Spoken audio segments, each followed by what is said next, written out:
Podcast is intended for mature audiences. The views and opinions expressed are those of the panelists and do not reflect in any way those of the podcast partners, sponsors, or affiliates. Enjoy. Hi, this is Michael Buffer, and you're listening to the Voice of the People. Let's get ready for Boxing Voice. Every day I'm hustling. Every day I'm hustling. Every day I'm hustling. Every day I'm hustling. We don't fight for rings and stuff like that. I don't fear anyone. En este deporte no se viene a jugar y no le tengo miedo a nadie. We don't come to play in this sport. I fear no one in this sport. Does that mean that you will fight Triple G later this year?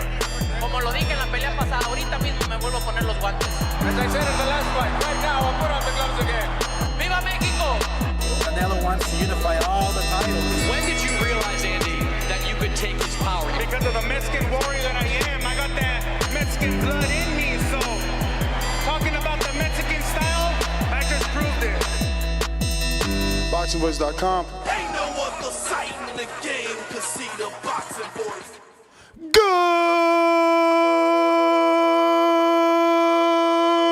Good morning, TBV. Welcome back, ladies and gentlemen, to another glorious morning edition all the way over here from the dry desert in Las Vegas. We are coming to you live from Sticky Paws Studio. I am your host, Nestor Gibbs, with a wonderful smile on my face as I chose not to go out last night with the fellas. And I got some good fucking rest and woke up to talk some great boxing this morning. Don't know who's going to pop into the studio as we're trying to turn this into Hot 97 in its glorious days. But I got Ringwalk Danny, a.k.a. Daniel Alvarez. What's going on? Good morning, champ. Morning. How you feeling? A lot better than yesterday, I tell you, man. For The sure. time zone, the flippity-floppy, that doesn't work for Ness. No, for sure. You know, I think we did the math outside of lunch. We were in the studio 15 hours yesterday. Wow, really? So even when we're not live, we're still working. And, Sheesh. you know, got some much needed sleep. You know, I was a little sad. I thought you left to dinner without me last night. I left to my room. You left to your room. I was stuck in my room eating cookies and water. Bro, at least you ate. I did not sleep. I did not eat, man. I was starving. Listen, I had what was it? El Gordo. What do you call the spot? You want? I want you to take me to. Oh, Tacos El Gordo? Tacos El Gordo, right? So I had that on my mind, and then Pat's like, no, we're doing Delilah's. Sounds like a strip club, doesn't it? But that's at. No, and listen, my girl Googled it and everything, and it's like you can't take pictures in there. It's like a secret society. We should have went. Sure. We should have went. We'd have been part of something that we were not allowed to speak of. Illuminati. Oh. All we ask is trust. Listen, but we're back talking about the face of boxing. Your primito, since you're an Alvarez, he's an Alvarez, Canelo Alvarez. Keith Eidick of Boxing Scene put out a very nice article on Canelo Alvarez and this whole saga, and it's titled, Why Can't Canelo Fight Jermall Charlo next? And if he wins, then Golovkin a third time, which, from what I got in the article, basically means like, why does it have to be a 2-fight deal with Matchroom?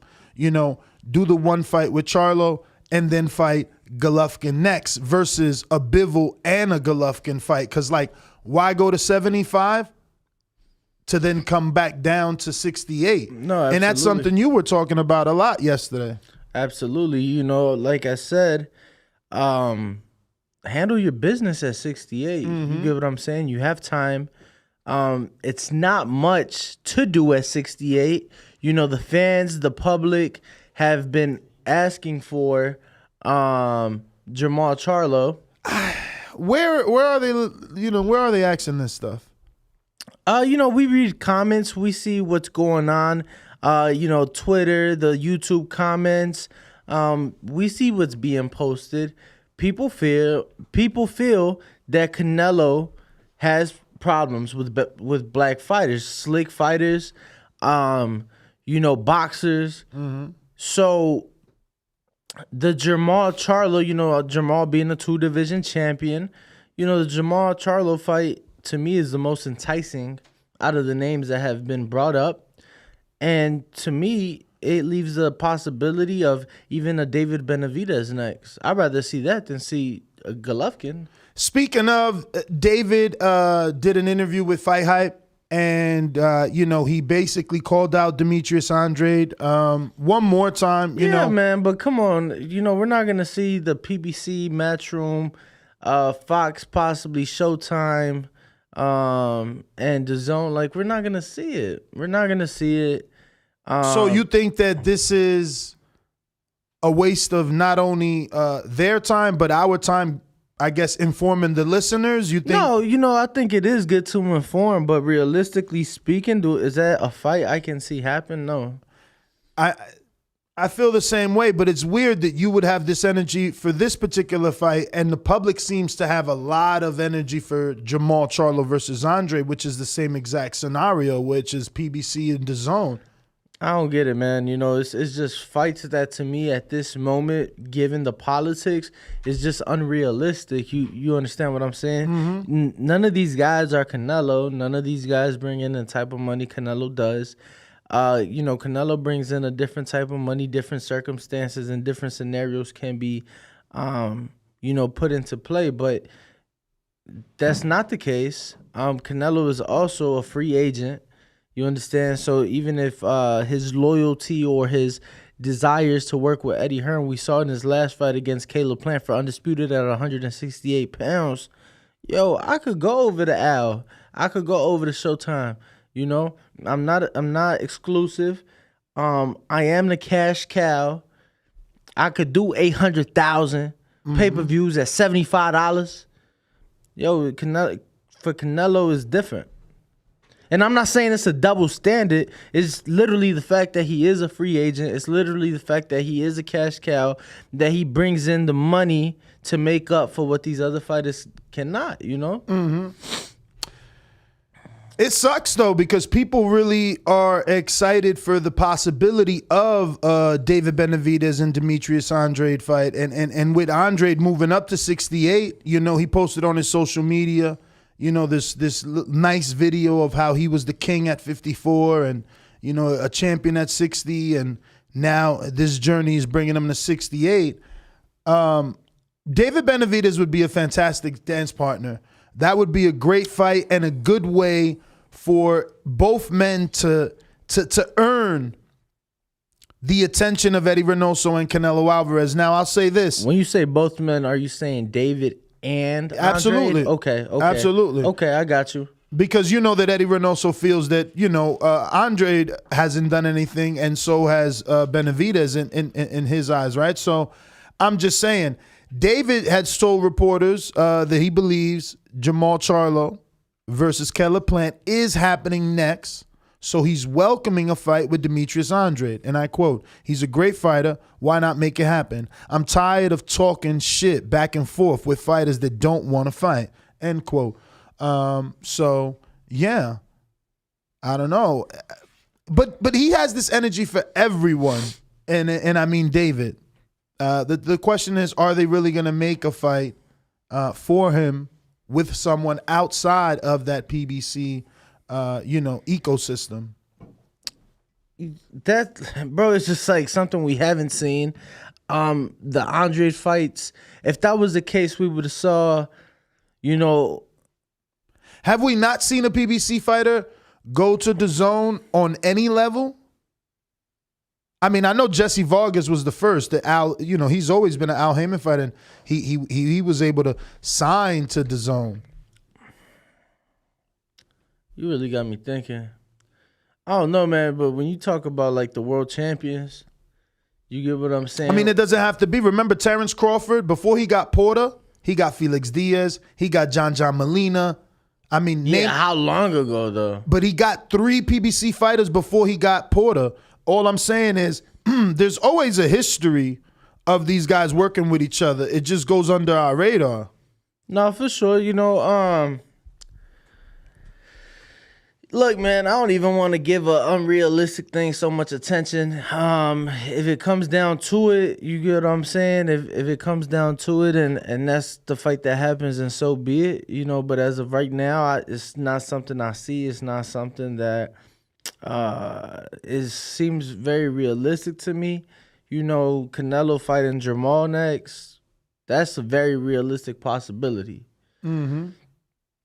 You know, but it's gonna come down to one of those things, right? So, Canelo, but according to David, Charlo isn't getting the Canelo fight. He's getting the Keller Plant fight. Or is that plan B for Charlo if Canelo doesn't pick him? you know, he's probably just saying what he believes would happen, right? He probably seeing those reports of that Dazn offer and thinks, yo, no way Canelo turns down 85, maybe up to $100 million, right? Mm-hmm. That's probably what David is thinking. But I promise you, if Canelo calls Al, like, yo, Eddie calls Al, like, you know, I wonder what would a conversation between Eddie Reynoso and Al Heyman sound like? Eddie Reynoso? And Al Heyman. That'd be something. It can't happen. There's going to need an interpreter. Well, look, that conversation happens. They say, you know, they offered him 35 PBC for Charlo. 45. 45.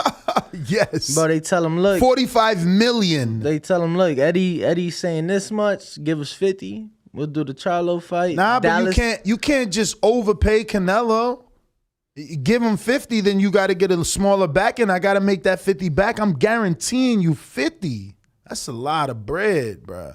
Do some math, man. Let's go to the Plant numbers. If you do what, 800K. I was just giving an example. 80. That's 64 mil. How I'm gonna give you 50? Now, granted, Charlo is the green print with Canelo, but are we sure we're gonna make another 200,000, another 400,000 on top of that to get us to 1.2? So it's tough. It's tough, man. No, I hear you, bro. I hear you for sure. What I'm saying is, if Team Canelo, if you know Canelo himself, if Eddie, whoever their lawyers are, bro, if they want to call Al and be like, yo, this the fight we want, then that's the fight that they gonna get. You know, obviously David is probably just saying what he believes would happen next. But, you know, I really do like the idea of doing Charlo next. Bro, I really don't even want to see Golovkin. I really don't. You know, and it's sad. It's sad that Canelo has a great relationship with Eddie Hearn, and he's comfortable with Eddie Hearn, and you know Eddie Hearn pulls out all the stops for Canelo, and it's sad, bro, because in reality he don't got nobody for Canelo at 168 pounds. He ain't got nobody for him. You know, I have zero interest in seeing that Triple G fight. You know what? If we see the Triple G fight, let's see it in December. Canelo only need like 2 months rest for that fight. You know, let him fight David Benavidez in September 17th, Mexican Independence Day. I know it's the 16th before y'all kill me in the comments, but I'm saying this year, the weekend that Saturday fall on the 17th. Let him fight Charlo, then Benavidez. He gets to both of them. Yo, if you want a nice big paycheck and, you know, close out the year, fight Triple G in December. You don't need none but a couple months, 2 months, you know, whatever. Recover. You know, that could be the end of that story. Triple G would get a nice paycheck and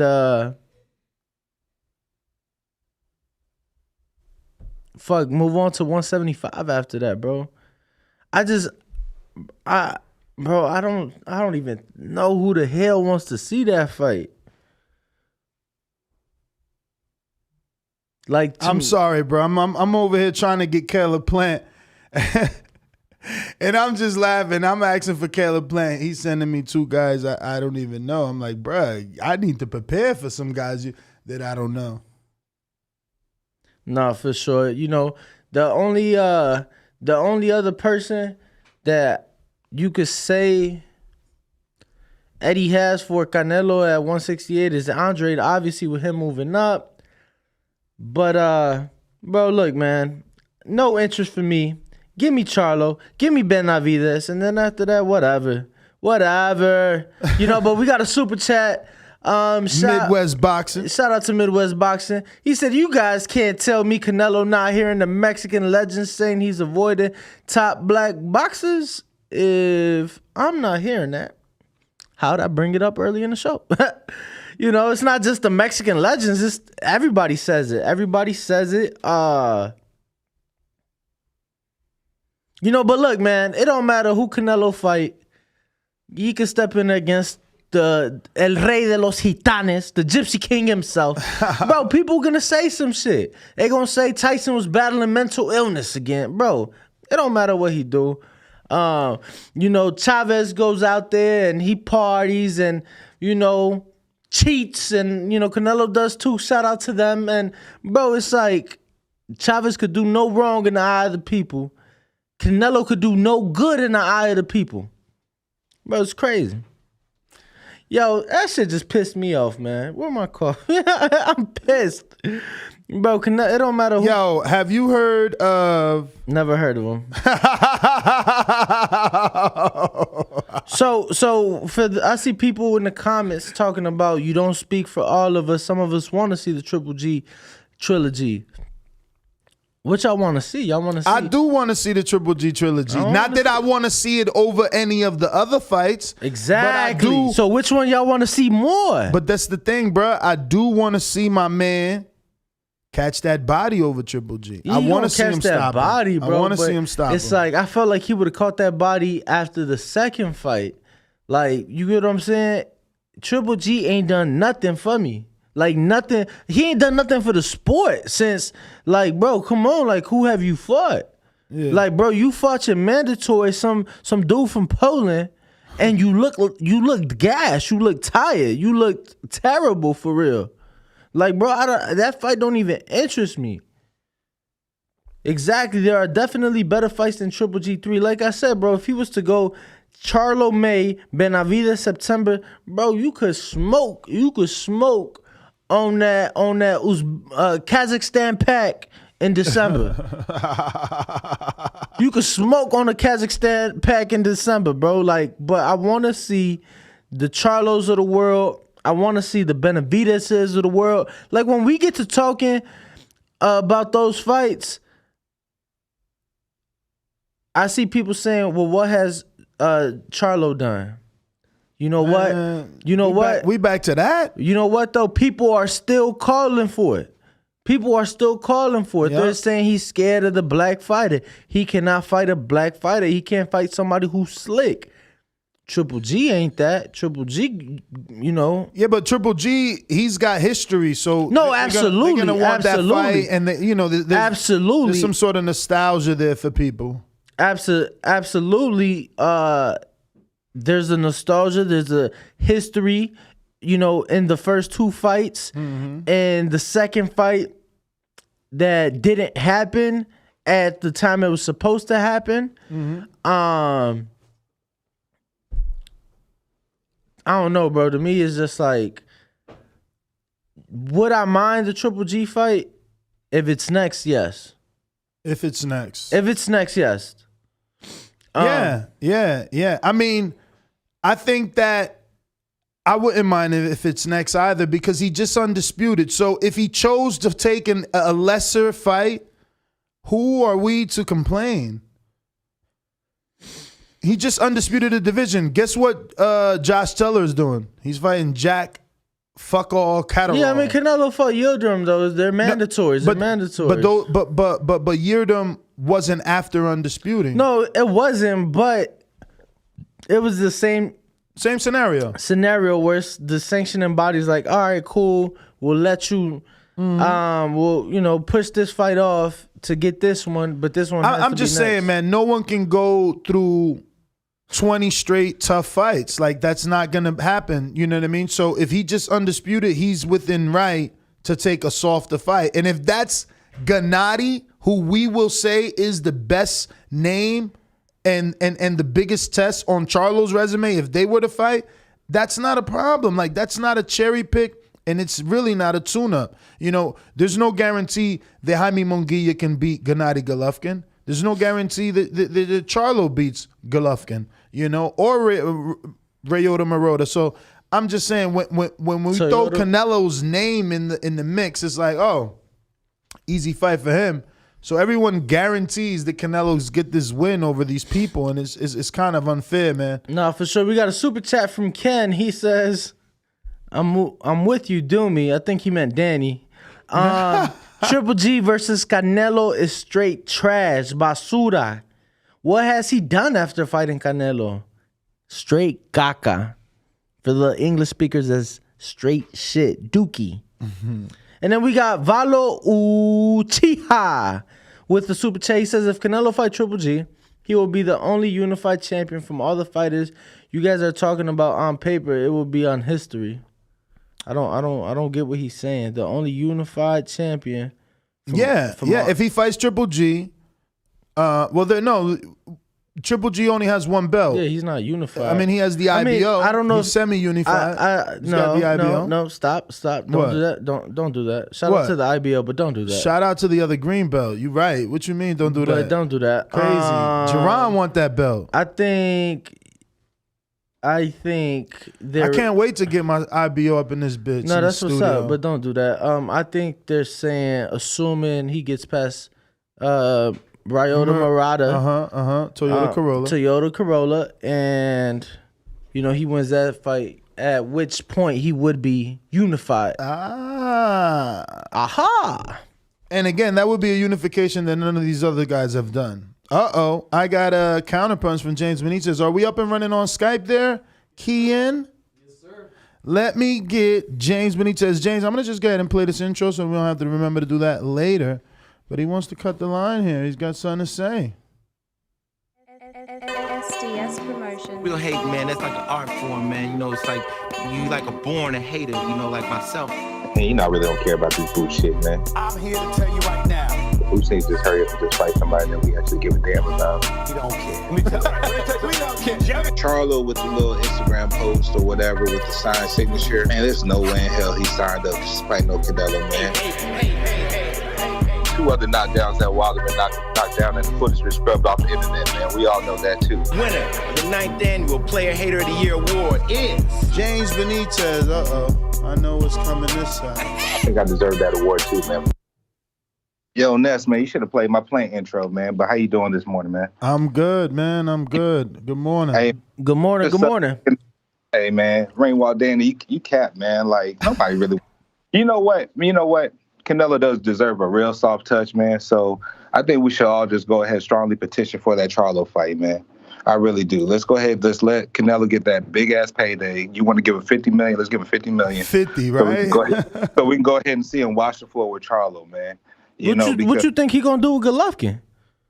Man, look, I think that's a better fight. I think that's a better 2-fight offer from the zone right there, man, with the Vivo and Triple G. And I also think, man, look, Danny, I also think that Caleb Plant gonna give him a master class, and I can't wait till Caleb Plant gets on this show right here and talks about what kind of master class he's gonna give Charlo. Because at the end of the day, Charlo's not ready for that kind of step up, man. Look, we all see it with our eyes. We all seen Charlo's passport performances and everything. He ain't got shit for that next level, man. His best days are behind him at 154. Look, and that power's not going to move up with him. And I just hope that he does step in the ring with one of these big dogs at 168 that makes you a believer, man. Ness, you go ahead and keep the show going, man. Just had to get that off. I appreciate the call. To me, it's just my logic behind it, right? Mm-hmm. Don't get me wrong. We saw it in the Kovalev fight, but we never thought it would happen again. We just thought, right opponent, right timing, catch him at 175. Mm-hmm. I'm going to take some months, come back down to 68 or, whatever the case may be. My thing is, bro, why go up to the fights at 75 going to be there? The public is saying you can't fight no black fighter, no slick fighter. Okay, then do it. I mean, are there any articles of that? Like, are we seeing writers? Are the writers? Because I don't know. Where is this public perception coming from, really? Like, are writers saying, wow, Canelo's been avoiding Charlo? Like, I mean, are there any Charlo avoided stories out there? I mean, it's the comments. We are the voice of the people. Mm-hmm. And I read the comments of the people. Bro, people say these things. you know, to me, listen. Look how funny that is. I put in Canelo avoiding, and the search terms that come out: avoiding Benavidez, Canelo avoiding punches, Canelo avoiding Triple G, and then the next ridiculous search that have nothing to do with it is like, what does Canelo mean? How rich is Canelo? Nah, look, he's sharing it there, so you see I'm not making this shit up. Right. It's like, that's insane. No Charlo there. No slick black fighter there. But you talking about some shit on Google. Like, I mean, Google fucking tracks everybody, that's great, bro. So you mean to tell me you ain't never seen a fucking comment where people say Canelo cannot fight black fighters? I didn't say that. I'm just saying, how big is it, though? How big is it? Like, maybe that's why. Well, according to you, not as big as the Triple G trilogy. So no, I'm just saying maybe that's why Canelo and Eddie don't feel the pressure or the need to answer these quote unquote calls from the people, because they're not loud enough. Is it just a fraction of hardcore fans that believe this, or is it really the general consensus that he's avoiding the quote unquote slick back fighter? I felt that way. I felt that it was. So I got an article here that says Boxing News 24. You know I use them time to time. Canelo Alvarez avoids Jermall Charlo. Let's see what date they wrote this. June 2nd, 2021. And that's according to Oscar De La Hoya. Right? So that's one, and that's at least this year. Last year.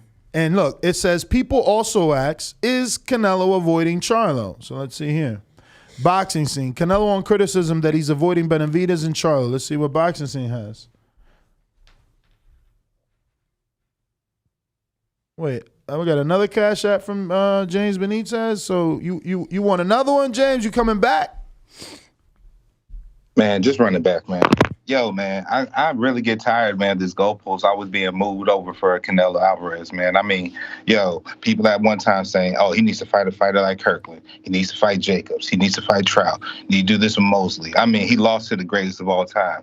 But come on, man, we're not really beating our chest saying that he needs to fight, you know, what, Jermall Charlo? Nah, that's what Danny's saying. Danny's saying bullshit. That's bullshit, man. We really don't care. I don't think Canelo's not scared to fight any fighter, man. He's not scared to fight any fighter on this planet. I mean, hell, he was going to run up and, you know, do some greatness. And, you know, we're not all real fans of that, man. But fight McAboo, man. You know, just to do another great feat that a lot of fighters wouldn't even try to test. So all in all, man, like, yo, that 168 chapter is closed. Let's get a new face in 168. Let Canelo just do whatever great things he want to do. But man, Canelo and Charlo's name should not be in the same sentence, man. That's my call. All right. So according to Canelo, he says, look, what I see and what I know is I beat the number one fight. That's a bad Canelo impression, right? That's like a fucking Tony Montana and shit. Come on, you the Mexican. Let me hear your Canelo Spanglish. But I don't. That's a new thing too. We were in a meeting. They said Spanglish can send you viral. Yes. On TikTok, bro. Hey, you never know where those algorithms cross, man. You know, if you ain't doing it, you ain't doing it. Well, you should continue then, because it sounded like Tony Montana and shit. But anyway, you see you don't have the quote. I'm sorry. So he says, look, what I see and what I know is I beat the number one fighter at 168. It was Callum Smith. Alvarez told World Boxing News. Next, Billy Joe Saunders. Second, next, the third one, Plant. So I beat all the best at 168. They were all undefeated. I beat all the best at 168, and now there's people saying you need to fight this one? Like always. That was a little Spanglish. Like always. I tried again. So, I mean, he does have a point, and this is what I'm saying about him being able, or you guys, and by that I mean the criticizing public should be okay with him fighting a Triple G next, when it's like he just took out 3 champions in a row, like fucking bowling pins. And did he stop them all? Not Callum, right? Callum lasted. Yeah, Callum went the distance. fucked his arm up pretty bad in that fight. Yep. Canelo, that is. I forgot we had a sparring partner in here that said, Diego Pacheco. Diego Pacheco was in camp with Canelo because he's tall. He's 68. So he was emulating Callum Smith, and he said that he knew the game plan because Canelo was beating the shit out of his bicep. And that, I mean, we saw Callum's bicep after that fight, although it did go the distance. But you know, I don't know, man. This shit just it ain't my cup of tea. It ain't my cup of tea. But who am I? Who am I to? I'm just speaking my opinion, and I felt like that Triple G looked like crap in his last fight, like 15, 16 months ago. 14 months ago. Yeah, but at this stage of your career, they need that name across the corner from them, so that they can really get up for the fight. You know what I mean? I've watched this, Azab is a good example of that. You know what I'm saying? He'll get in there, and when you least expect it, he'll do phenomenal with who was it? Lucas Matisse, I think it was. They did pretty good with. Obviously, for the first couple rounds, he did very good with Floyd. Mm-hmm. He's got his upset. That he got who did he upset? Is it Barrera to be undisputed? Right? Wasn't it? No. Oh, bro. Whatever. I don't know. You get it. Like I said, to me, there's more enticing fights than Golovkin next. Would I want to see it? Sure. Just not next. Mm-hmm.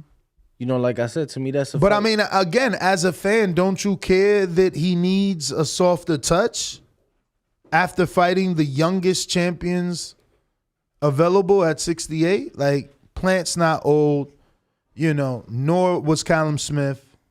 I mean, he didn't really, he went through some people that were all younger than him. He did. I think right now, maybe you can say I'm like super caught up on the whole Canelo and this greatness and this history and wanting to see him fight somebody like a Charlo. Because, for me, being a diehard of the sport before anything else, I do see those comments. I do see people say he avoids the Andrades of the world. I do see people say he avoids the Charlos of the world. So why not make those fight happens? I do see people say, oh, he ducked him at 54. He ducked him at 60. Now he's going to duck him at 68. Ain't no fucking duck about him. Yes. He the baddest man right now in the fucking sport. Mm-hmm. Ain't no duck. Like he whoever. Kazakhstan pack, Houston pack, Rhode Island pack, the man don't duck shit. But I do see the comments, and I'm like, bro, let him get in there. Now he is a free agent. Mm-hmm. And like I said, bro, like, I don't think any fighter at that level especially is scared to fight another man. I really do not believe that's a thing. These guys get in there and risk their lives. But like I said, bro, if it's Golovkin next, whatever. Well, he had this to say, and by he, I mean Alvarez, Canelo. He says, this always happens, but I beat the best champions at 168. Then they say he's scared of him or he's scared of that guy. That's what I'm saying, bro. I'm not scared about anything. I don't avoid anybody. But what does that guy, Benavidez, bring to me? Nothing. Mention a champion. They, Benavidez and Charlo, fight before. How many? I really don't care.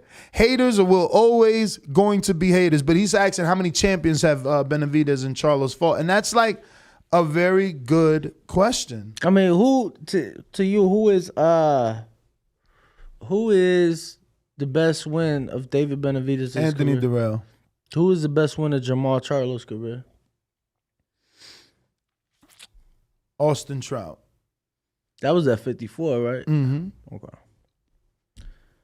But yeah, people saying Canelo's scared to lose, like that hasn't happened already. And I'm talking about comments in the last 60 seconds. Like, you get what I'm saying? I really believe that Canelo has earned the option to fight with whoever the hell. I got a counterpunch. CYP. Go ahead. Yo, y'all hear me? Yes. Okay, cool. Ring walk, man. I'm feeling you. Listen to this. First, I want to give a shout out to all the black dudes who just called in and put down Charlo and put down the other fighters, but praise the others. I find that real funny on Black History Month.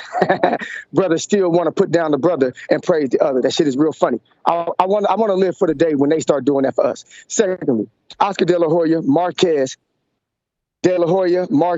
Chavez, right? All their biggest losses came to black men. Look it up. I've already studied this. Look up their biggest losses came to black dudes. Oscar De La Hoya managed my man Canelo for a long time. You don't think he knows this? You don't think businessmen who make millions of dollars know the things to stay away from? Of course they do. If you don't believe me, go look it up and then come back and be mad at me. If he's not no greater than Chavez, he's not no greater than Marquez, he's not no greater than De La Hoya, he's the same as them. And those dudes falter too when they win against top black dudes. It happens in boxing all the time. A whole bunch of Mexican massacres. The problem is y'all hate these brothers so much that you don't want to see them lose. So Charlo's so bad, Andrade's so bad. Let them lose. What's wrong with watching them lose to Canelo? It kills me how scared y'all are to see somebody that you think sucks lose. The Europeans, they got no problem losing. Why can't we lose? Let us lose too. We're not afraid to lose. That's the top. CYP out. So what is he saying? The history repeats itself? Hold on. It's funny because I am wanting the Charlo fight next. Yeah. That means I am putting down the black fighter. I am asking for those fights. No, he might not be talking to you. Remember, he might be talking. He might be talking to people in the chat though. No, I don't think you heard what he said. I heard what he said. Because he said that during Black History Month, am putting down the black fighter. Because I am asking for Canelo to fight the black fighter next. No, see, I told you he wasn't talking to you. You're dumb. I wasn't talking to you, my nigga. I wasn't talking to you. No, I'm telling you, he be addressing people in the chat. You gotta be very close attention. You new to this, my man. CYP got an army. We talk to each other every day. They know who I'm talking to. They already called in. We just talked about this yesterday. So this is at James. This must be at James. Yes, James, and who was the last one? Whoever the last one was too. Both of them can get it. Well, let me get to J. Will in Ohio, also cutting the line here. J. Will, what up? You know, like I know, you should lie low. Killer, I used to get it in Ohio. Yo, what's up, man? Good show, man. I had to take a break from work, man, just to hop on real fast, man. Danny, man, I'm the one who dubbed you the almanac in the chat, man. But you wilding today, man. Oh man, talk to me. Not too bad. I just feel like you know different than most Canelo fans, so I can't really beat you up too bad because you're a Canelo fan, but I'm like a typical Canelo fan. It's like you kind of get blind. But I think what the issue is that most people have with Canelo is that when he has like his most perceived threat, like when he was about to fight Triple G for the first time, or this Charlo thing and Benavidez thing, anytime he has a real perceived threat, he doesn't talk that machismo shit. He always starts deflecting and going other directions. That is he's pretty consistent with doing that, man. So you can't act like you're the baddest man on the planet. And then when you have your most perceived threat in front of your face, like again, Triple G for that first fight, he was looking everywhere but in Triple G's face, saying, talking about he wanted that smoke. And so when you start doing things like, who is Charlo's best win? Who is Benavidez's best win? I mean, we can do the same thing. Who was Rocky Fielding's best win? Who was Yildirim's best win? Like, we can keep it. So it's like, The dude is strategically doing his career. Yo, how are y'all not hearing me call for the Charlo Yeah, fight? but they hear you asking whose win is greater louder, if that makes any sense. Even though you're asking for the Charlo fight, it's like a one of those things they call backhanded compliment, because you're saying, yeah, give Charlo the fight because that's what the public's calling for, but really, what he really done? Who's he really beat? I mean, what's his biggest win? I feel like anybody at 68 right now that's going to be the case. I mean, I feel like that for anybody when it's talking about Canelo. What's McAboo done? What's Bivol done? You know, Better Beef is the only one that's done. You know, Joe Smith, I guess, what? Because he won a belt? Like, and if it's okay to fight Joe Smith because he won a belt, then it was okay to fight Plant and Callum and everyone else that he just fought. So, I don't know. We got a couple super chats I want to get to Let really me get quick. to this cash app from Hawk in Maryland, who says, Charlo has never fought for a title at 160. Email champion. All right. I mean, and it's crazy because there is no consistency with that, right? I guess T.O. had a very big influence on Devin Haney's career, right? He started the email shit, and now the public, you know, some of the public calls Devin an email champion. No one's called Charlo an email champion. He gets more love from the public, and the perception is that Canelo avoided him and accepted franchise title, unlike what happened at 35 with Vasil and Devin. You know, Devin gets shamed for being a champion. Charlo hasn't fought a champion. Hawk is probably the first person to call him an email champion. You know, actually, one of the super chats, if I'm not mistaken, brings that up. What? Email chat? Brings up the... So, Mr. Steal Your Chin. Baltimore.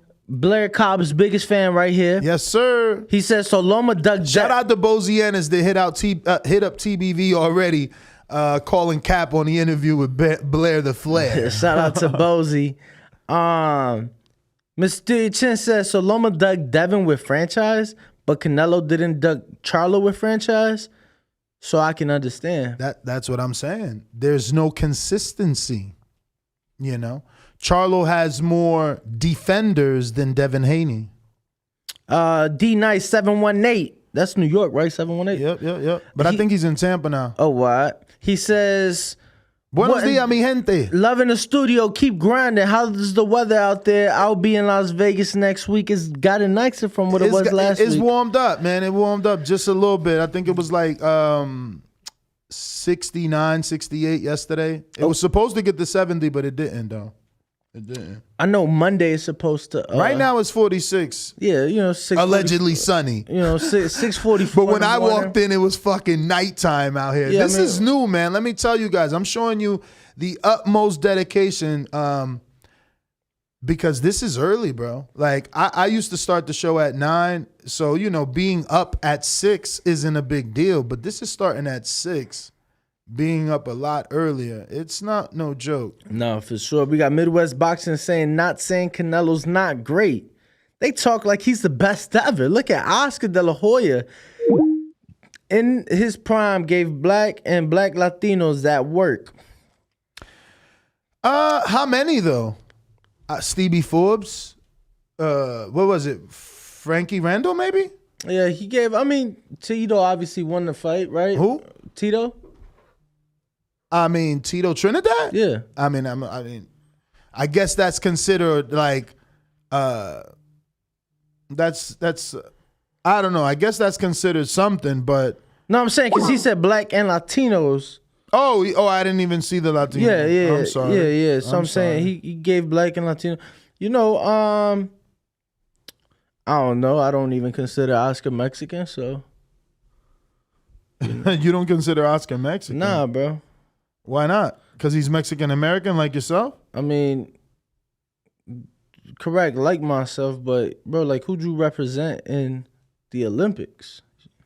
I mean, come on, man. So you saying he a sellout because he chose to represent I'm not saying he's the a country sellout. he was raised in? I'm not saying he's a sellout, but I think I could be wrong, but we were talking about like Mexicans and you know where he stands in that. So maybe that's what he was getting to when he brought up Oscar. I'm not sure.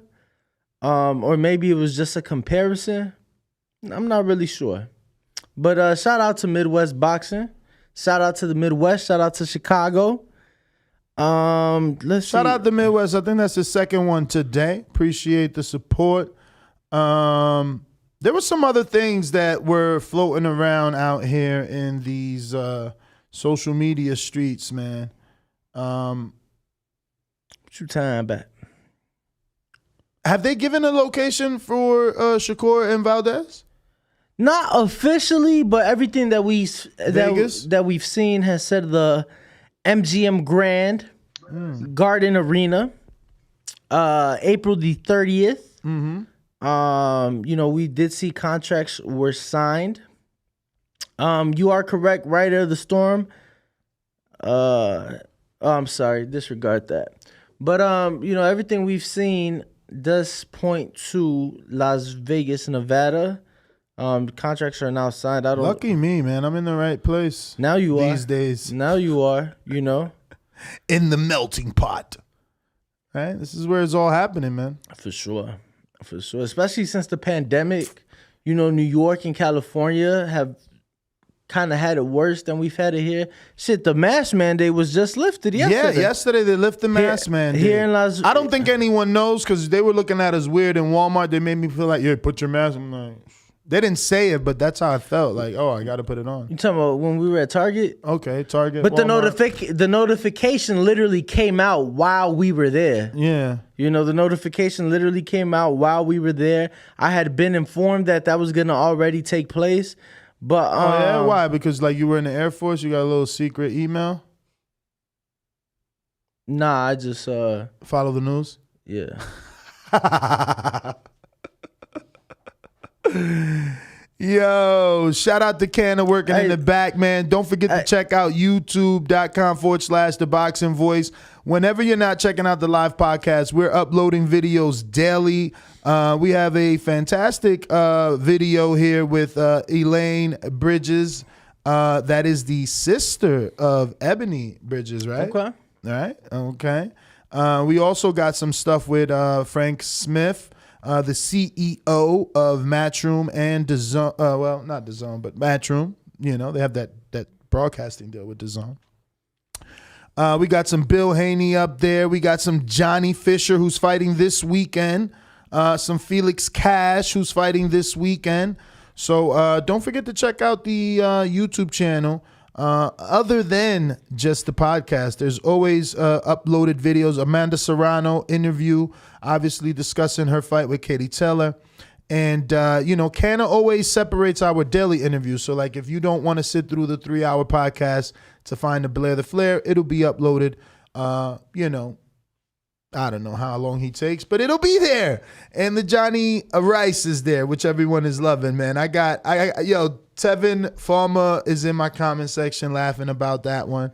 Everybody's loving Johnny Rice, man. PBC needs to take note of what took place in this awesome studio and give that man some more airtime, or at least keep sending them this way. We also got some Ottawa. I always say Ottawa, but it's Otto Valine.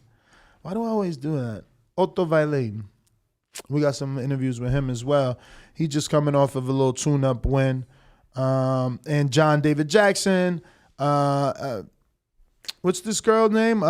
Caroline Dubois, the sister of Daniel Dubois. Shout out to the UK team holding down TBV. So I got the key that says we want Frank Warren on the show. Yo, just talk to Brandon, man. I've sent him the number. All he's got to do is hit him up. Let me see his good old Frankie Avell. I'm going to hit him up right now, man. I'm on a... Frank! Oh, shit. His shit is green. Is he flying? Shit. Uh-oh, he might be flying. Nah, it would still be blue, bro. Nah, not everybody has Wi-Fi, bro. No, but it just wouldn't say delivered. Nah. Yeah. No. The arrow is green, so you already know that his phone is off. No, that don't mean nothing. Get out of here. That mean he got a new number. You crazy. I'm not crazy. Bruh, you got some super chats. You know how old Frank Warren is? He ain't changing his number, bro. These businessmen have the same number forever, bro. But what I'm saying is, even if you're on a flight, if you have an iPhone, it's still gonna pop up blue. It's just not gonna say delivered. All right, champ. You just got your iPhone. You're only 25, man. Get out of here. Man, I ought to reach. Man, it's Friday. Every day is Friday. Yo. We got some super chats. I need a house. I need a house, all right? Because I'm ready to have my fucking whip up in this bitch, man. I'm serious, You bro. gonna let me drive it? Of course not. Nah, I'm fucking with you. But I'm really not. Yeah, I can't drive the vet. Devin ain't let me drive his. Why the fuck would Devin? Devin not your man? I know, but that just goes to You show ain't never sat. That just goes to business mindset. It's like, yo, no. Bro, you ain't never Got to sat. be You careful. ain't never sat in Devin's cars. I've sat in Devin's cars, and I know he wouldn't let me drive none of his cars. Yo, bro. Ken was trying to let me drive his shit, and I got scared. You see, Bro, you dropped his keys. I did. You almost shattered the. He Bruh. had the Hellcat key right there. FYI, his key is different than mine. You see, he had a red key. No, that was the red key was for the Hellcat. Oh, I never had all those fancy schmancy things. Yeah. We got some super chats. Valo Uchiha. Yo, Joseph Mad, he says, yo, blasphemy on my favorite fighter. Oscar fought Pernell Whitaker, Trinidad, B-Hop, Corte, Mosley twice, and Floyd. But why you ain't put my man Stevie 2 pounds in that list? He fought him too. And I believe didn't he fight Frankie Randall? Bro, Am I messing that up? I'm not even because people. You don't even care about Oscar these days. I didn't care about him. You seen Blader Flair? He cared. He said, "Man, Oscar, man, I want to take some pictures like Oscar." Yo, he cares so much that he like, yeah, get me out my Golden Boy deal. Like, what is this one called? What's Shout that out to Bang. Shout out to Bang. They stopped by, dropped us some product. But these things are sweet. It says no sugar. Yesterday I was drinking a grape one, and I'm like, whoa, I had to read the back because it says no sugar, but it is sweet. Yeah. We do have some super chats. This is supposed to be what? Voodoo or no? Voos? Hydration It says sensation. Hydration sensation. Shout out to Bang. They stopped by the studio in the Bang Mobile, not to be confused with the Bang Bus. No. They stopped by yesterday, showed us some love. I thought it was the Bang Bus. Once the blondie jumped out, what the fuck? I said, oh no. Then I was right. Then I realized what we were looking at. Oh man. I thought the film crew was gonna pop out and everything. Shout out to them. They pulled up to Sticky Paws yesterday. Took pictures. They had us jumping in the air. To take these like action shots. Bro, they brought us like 3-4 cases and then like a bunch of different variety. So we got a bunch of shit in the kitchen right now. So shout out to them. I do have some super chats I want to get to. Let's get to it. Valo Uchiha. Okay, he's back with number 2. Okay. Who will Mayweather had fought for his legacy? Charlo, Bivol, or maybe 2-time unified champion? Question for y'all because people. Who would have Mayweather fought for his legacy? Charlo, Bivol. Okay. I'm gonna go with Charlo. I'm gonna say that he would have picked Charlo because Bivol was too heavy and he never fought Gennady. I always thought Mayweather could beat Gennady. He never fought Gennady, so he ain't going up to 75. So I guess he could have caught Charlo at 54.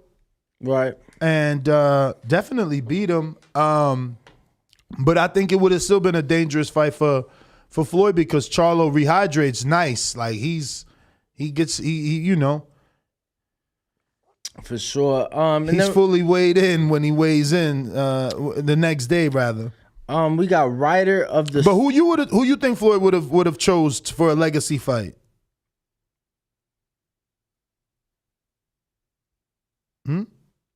Golovkin. Who will Mayweather have fought for his legacy? Charlo, Bivol, or maybe 2-time unified champion? Who is the 2-time unified champion? Who is that? Got to be Canelo. He unified at 54 and 60. 68.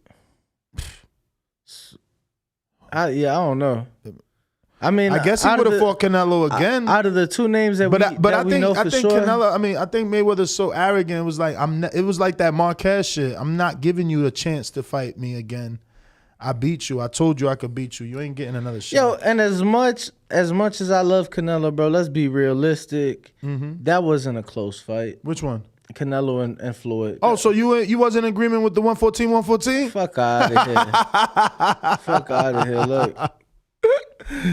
Yo, hilarious, man. Who was that? Adelaide Bird?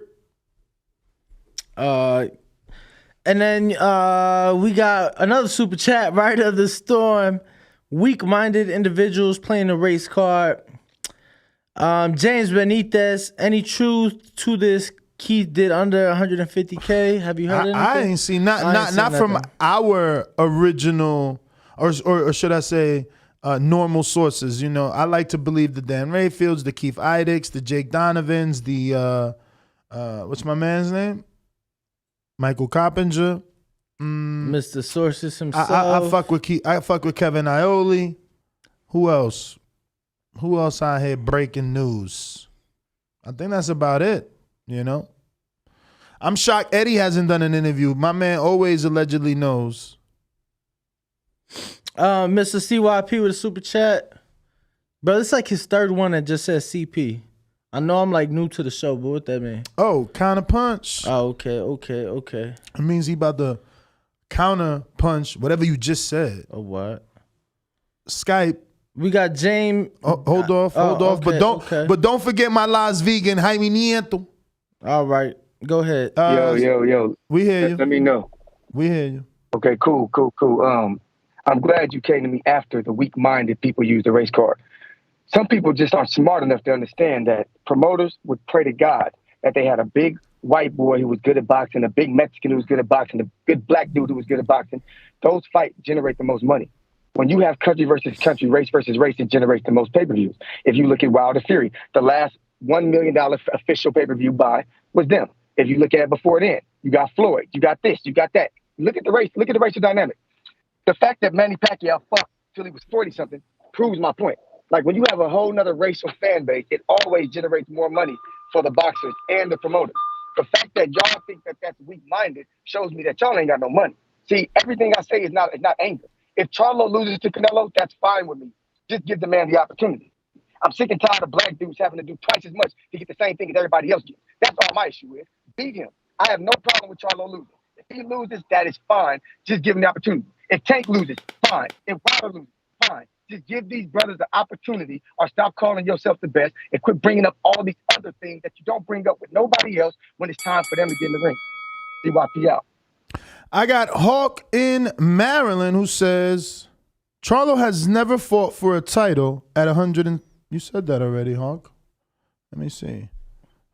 Charlo needs to fight Benavidez. Move up and fight. That's what Hawk said this time. Shout out to Hawk for using Cash App, saving us that 30% raping you records from YouTube. That's crazy, bro. 30%. 30%. They my manager, man. They get they cut, man. They Don King. Yo, only in America. Fucking Cash App is only 3%, right? So is PayPal. I think they're like 2.9. I want to say Cash App is 3, so $3 out of every 100. But they only take 3% if you do instant transfer. That's true. You don't do the instant? Who? You. I never need to do instant. You should live your life like that. Start spending so much, then you ain't gotta do instant. When you spending, you want to do instant because you need that transfer desperately. No, I do it because you have to. I don't have my bank account linked. The only way to do the other way, the free way, you got to have your bank account linked to Why your wouldn't Cash you App. have your bank account linked? I just have a debit card. Like, I don't have like my actual account linked to it. I mean, I don't know if I got my account on my debit, but I'm connected, man. If you do the other way, that shit is like another checking account for me. I got Bitcoin money in there. I got my own little Cash App stash. You know what I'm saying? So, and then it's connected to the bank account in case you got to do something else. Yeah. So that's why I do the instant, because I don't have my bank account linked. I just have a debit card. I was late to that whole thing. To what? Cash App. Really? Mm-hmm. I was afraid of it. It was a little, I don't know. It was being pushed by like too many people in the beginning. Like, yeah. We got a super chat from Jaime Nieto. Yes, Las Vegan. Mr. LV. He's in the military. Oh, word! Shout out to Jaime Nieto. He says it's funny to me, people pushing this Canelo doesn't want to fight African American fighter narrative, yet he's fought more than Charlo and Andrade. I mean, how many has he fought? Floyd, Trout, and are we giving him credit for Laura? As an Afro-Cuban? Afro-Cuban. I would. 3. Danny Jacobs. 4. You know. Damn, that's a lot already. How many Floyd fought? Berto. Let's count backwards. Berto. Mosley. Zab. Not Paul Williams, though. That's it, though, right? 3? Oh, no. Sean Bay Mitchell. That was like years after ago. His first world title. That was after Gotti, I think. Yeah, on HBO. I don't know if there's anybody else down there like that I don't know like that. James Kirkland. No, that's for Canelo. Yeah. Damn, so that's 5 for Canelo. So you got Danny Jacobs, James Kirkland, Edislandi Lara is an Afro-Cuban. Let's keep it real. Floyd, Trout, Mosley. But someone's going to call in and say that was selective, man, that he chose those. Even though, look, the thing is, look, you just hating on Canelo, because remember, there was a time when people thought he was not going to fight Trout because Trout beat Cotto and because Trout was a southpaw and he beat Trout. Then there was a time people thought he was not going to fight Laura for all the same reasons, because he's a Cuban-style fighter and he is a southpaw and Canelo would be scared, and then he fought him. And then the same thing happened with Gennady. It's just a vicious cycle that repeats itself. Floyd told us the best. You beat somebody to just build up the next guy. He told us. We was right on point with Floyd, Berto, Mosley, Zab, Zombie Mitchell. That's 4 at least. You probably got a 5th one in there. DeMarcus Corley. Oh, chop. Hit him with some shit. Oh, you know who else? Emmanuel. I know he fought Emmanuel the drunken master, didn't he? Yeah, Augustus. Emmanuel Augustus. Yeah. So that's like 6 right there we on. Yeah. So let me get to this Cash App from Big Fish Vega.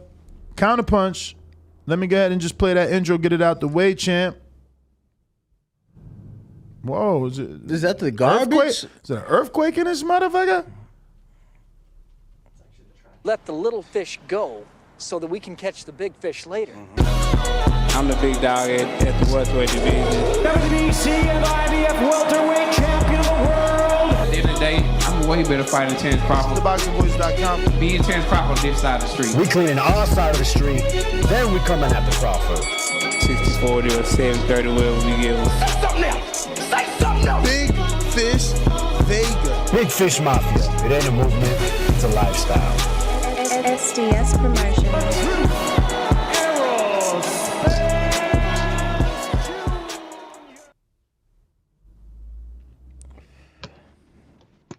Yo, we're gonna have to talk to this garbage man. They don't know we working in here. Sound like they in the studio. Big Fish was good. Hey, what's going on, man? You took a little steam off my point, but when you get to the top, they're always gonna criticize. They're gonna say you pick one guy because you're avoiding the other. Like with Canelo, Trout, they say Cotto was washed, so that win don't matter. They say Lara, he was an American, so that style don't matter. James Kirkland, he ain't have Van Wolf. The list goes on and on, man. I will go next, and the September fight, I ain't really with the Triple G, but I get it. It makes commercial sense. It's already proven success. But honestly, I would like to see Charlo get it in with Plant or Benavidez. I think him and Benavidez would be a good matchup, and I got him stopping Plant in 10. That's all I got. I mean, going back to the article, though, Danny, why can't Canelo just fight Charlo and then Triple G next? Or backwards? No. Is it that bad for him to do it backwards? No. GGG. You know, one fight deal with Dazn, then Charlo fight deal. I think it'd be smarter to do Charlo next. I think it'd be smarter to do GGG because now the world remembers GGG, so a lot of attention would be on Canelo. He gets this win again, and it's like, Charlo, you are next. You know, same way he did the Plant one. No, bad Canelo accent.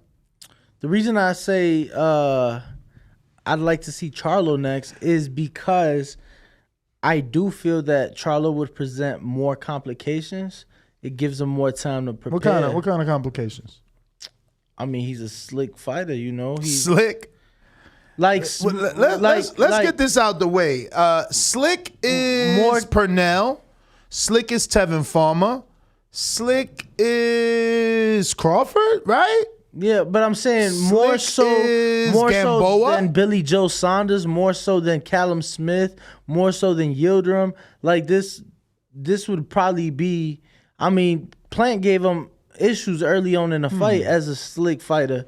So to me, I would want to see. I don't know. To me, I just feel like that's. But I mean, Plant has always been that. I just don't see your man's looking slick. He's not on his toes like Plant or Tevin. Or even fucking Keith. Yep. Why Andrade and Triple G ain't fuck?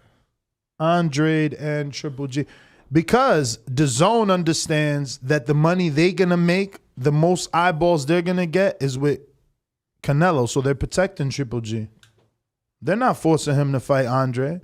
Look at the people they've fought. Look at Gennady Golovkin's resume since being on DAZN, bro. They've Steve Rose, controversial Derevyanchenko, and then mandatory that Camille Sedimenta that he was huffing and puffing, midway through the first round.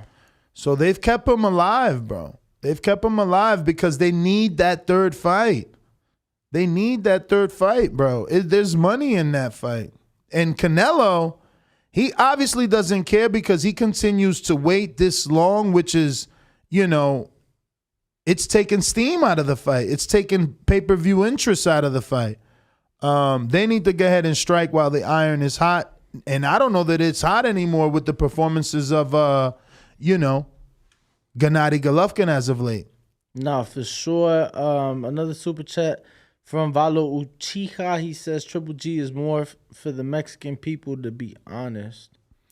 I think he's more for He used to be. I feel like. What has he done for the Mexican people as of late? Has he even fought in LA? Let me look again. And his last three was New York, and then Hollywood, Florida. So, I don't know.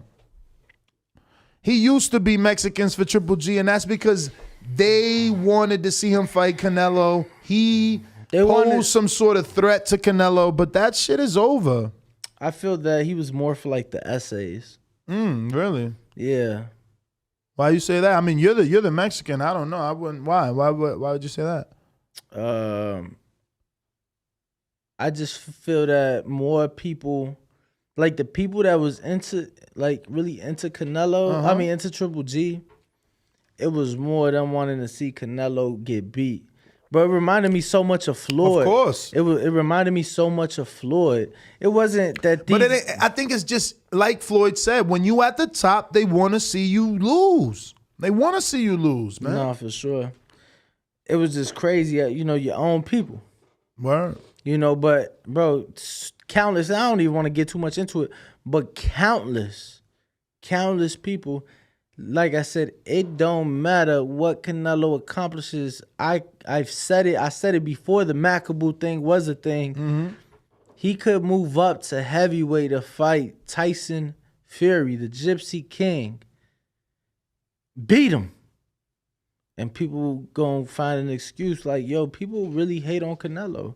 And when I say people, the Mexican people, they really hate on him. You think it's the way he looks because he's not a traditional looking Mexican? I don't know what it is, but it's crazy how somebody like Canelo gets hated so much, but somebody like Chavez and Oscar, in the eyes of most Mexicans, could do no wrong. Yeah, and they do a lot of wrong. Especially with Chavez. They do a lot of wrong. We have another super Rider chat. of the Storm. The fan that follows fighters based on the color of the skin and or specific promoters are called casual fans. With the violin. Hardcore only care for the sport overall. Absolutely. We got another super chat from our Las Vegas. Totally agree. Jaime Nieto. People jumping out the window and Eddie Reynoso came out and told everyone they haven't made a decision. He did say that, but he still said that the reports are totally false and no foundation. But then he does say they got offers from PBC and DAZN. Like, he just hating on Coppinger for busting his bubble and spilling the beans, man. Yo, I think Sugar Hill is in fucking Vegas, bro. He live out here. I just seen him touch down. Yeah, but you know people travel, man. Nah, for sure. Bob's in the UK right now with Tyson Fury. Bob who? Aaron. I just don't know that Bob is gonna come over. He gonna want us to go to his office, man. I just hit the thumbs up button, making it 132.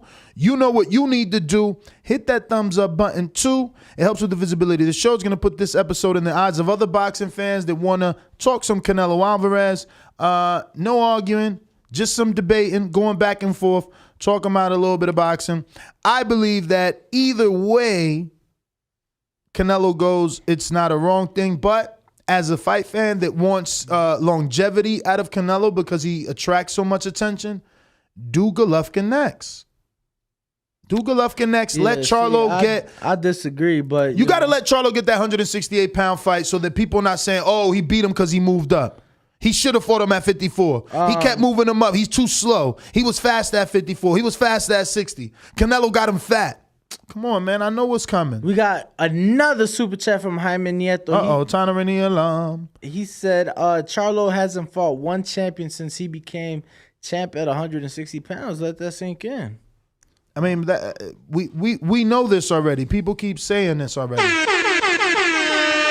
Shout out to you with the more than 3 super chats. But I think at this point, does it even matter? Let me go ahead and ring the alarm again for your man Valo, who's now on number 3 as well. He says, trust me, just watching ESPN Español poll. Okay, so what's his other super chats? What are we talking about? GG. Oh, he's saying about the GGG thing being more for the Mexican people. You know, he obviously has that style, right? Yeah, the Mexican style. You know, he comes forward. You know, I know you remember back in the day, he would purposely take a couple punches to show you, like, I'm here. I ain't going nowhere. I could take that. That's all you got. So, obviously, you know, that's cool. I just don't want to see that next, man. I mean, again, I think Canelo deserves a soft touch after undisputing. You got Josh Taylor fighting Jack Catterall. Canelo could easily fight Triple G. It'll still be a big event. It'll make him more popular because it'll close a chapter. So that means the next fight with Charlo's even bigger because more eyeballs are on Canelo. That being said, we're at 130,910, which means I need 90 more TBV soldiers to subscribe to the YouTube channel and help us get to that next goal of 131,000 so that we can finally be there. You know what I'm saying? Plus, subscribe because we're in the new studio. Subscribe because we get daily interviews. Subscribe because Danny is a very good co-host. Subscribe because you want to see Canelo get his ass beat versus Charlo. I don't care why you subscribe. Just do it. You know what I mean? Damn. But anyway, back to our regularly scheduled program. Let's go out to the callers. Let me see who I got. Let me get Skype open up here. Who is available to chop it up and let us know how you feel about the current situation. Now, remember, we're talking a little bit of the Keith Idec article and the fact that he is suggesting that Canelo still can fight these fights by just taking a one-fight deal versus a multiple-fight deal.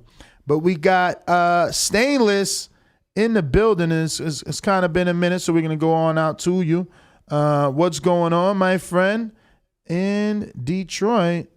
By way of Nashville. Yo, can you turn your phone down? Oh, yeah? Do you hear that? I do. Oh, look, this guy. These guy.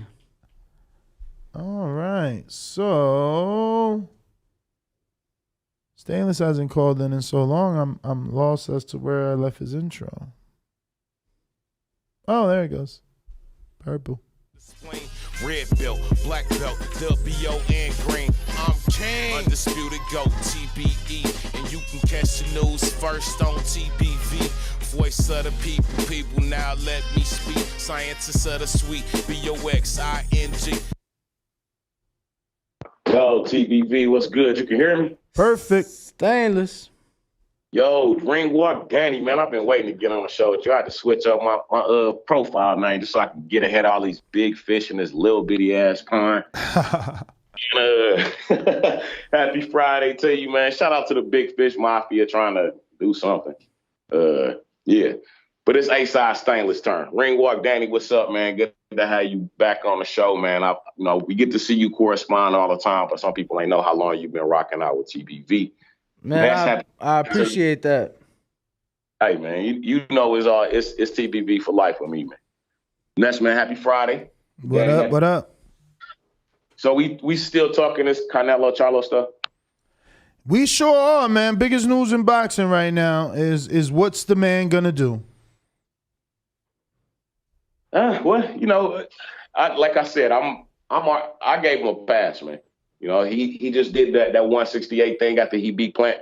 I said, I don't care who he fights next because my man did that work in the last year. If he fight Charlo, Bivol, I'm not really looking forward to the Triple G trilogy, but I'm saying then he's doing more than I asked for from him. But if he takes that Charlo fight, man, I think that's going to be a good back and forth.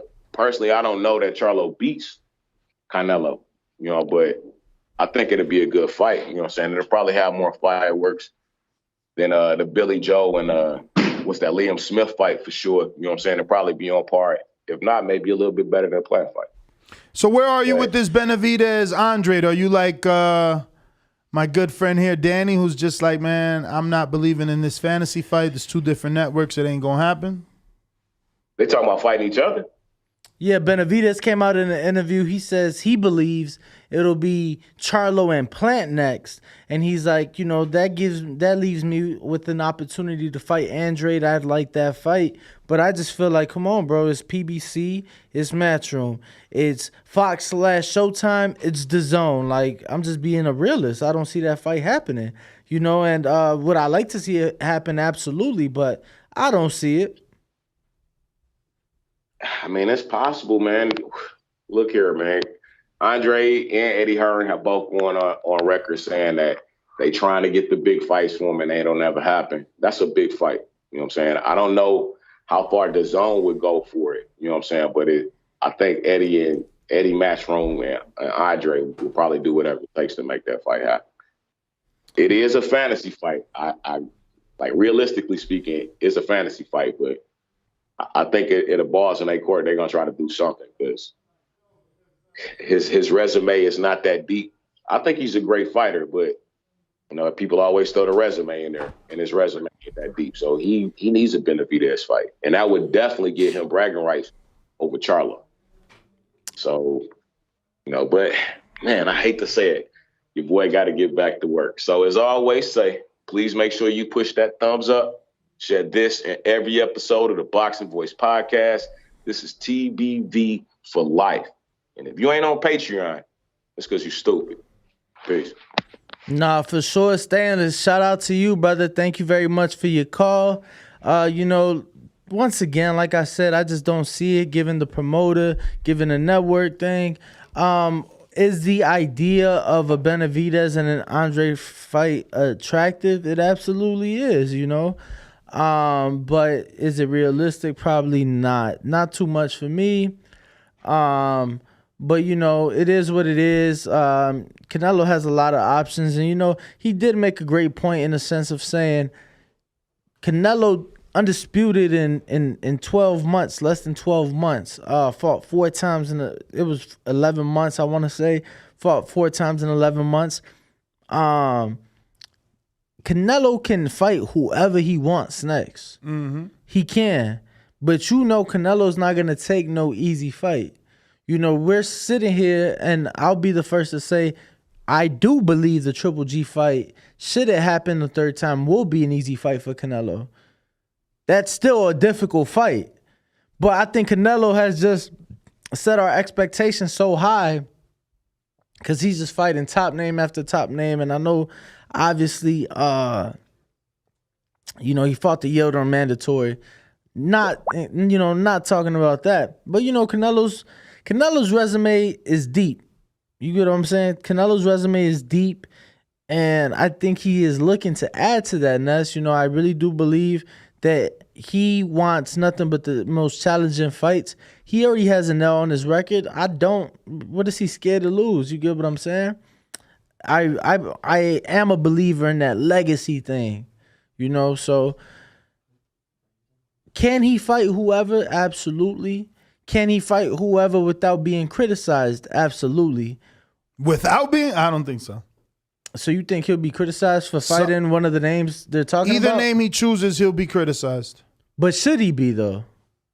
Should he be? Of course not. Like I said, if he chooses Golovkin and you as a fan feel that Golovkin is old and past his prime, well, then you should be okay with it because you know that Canelo just unified and undisputed a division. If he chooses Charlo and you feel like Charlo doesn't have that world level experience and Golovkin is the tougher fight, well, then you should be okay because Canelo just unified and undisputed a division. Nah, for sure.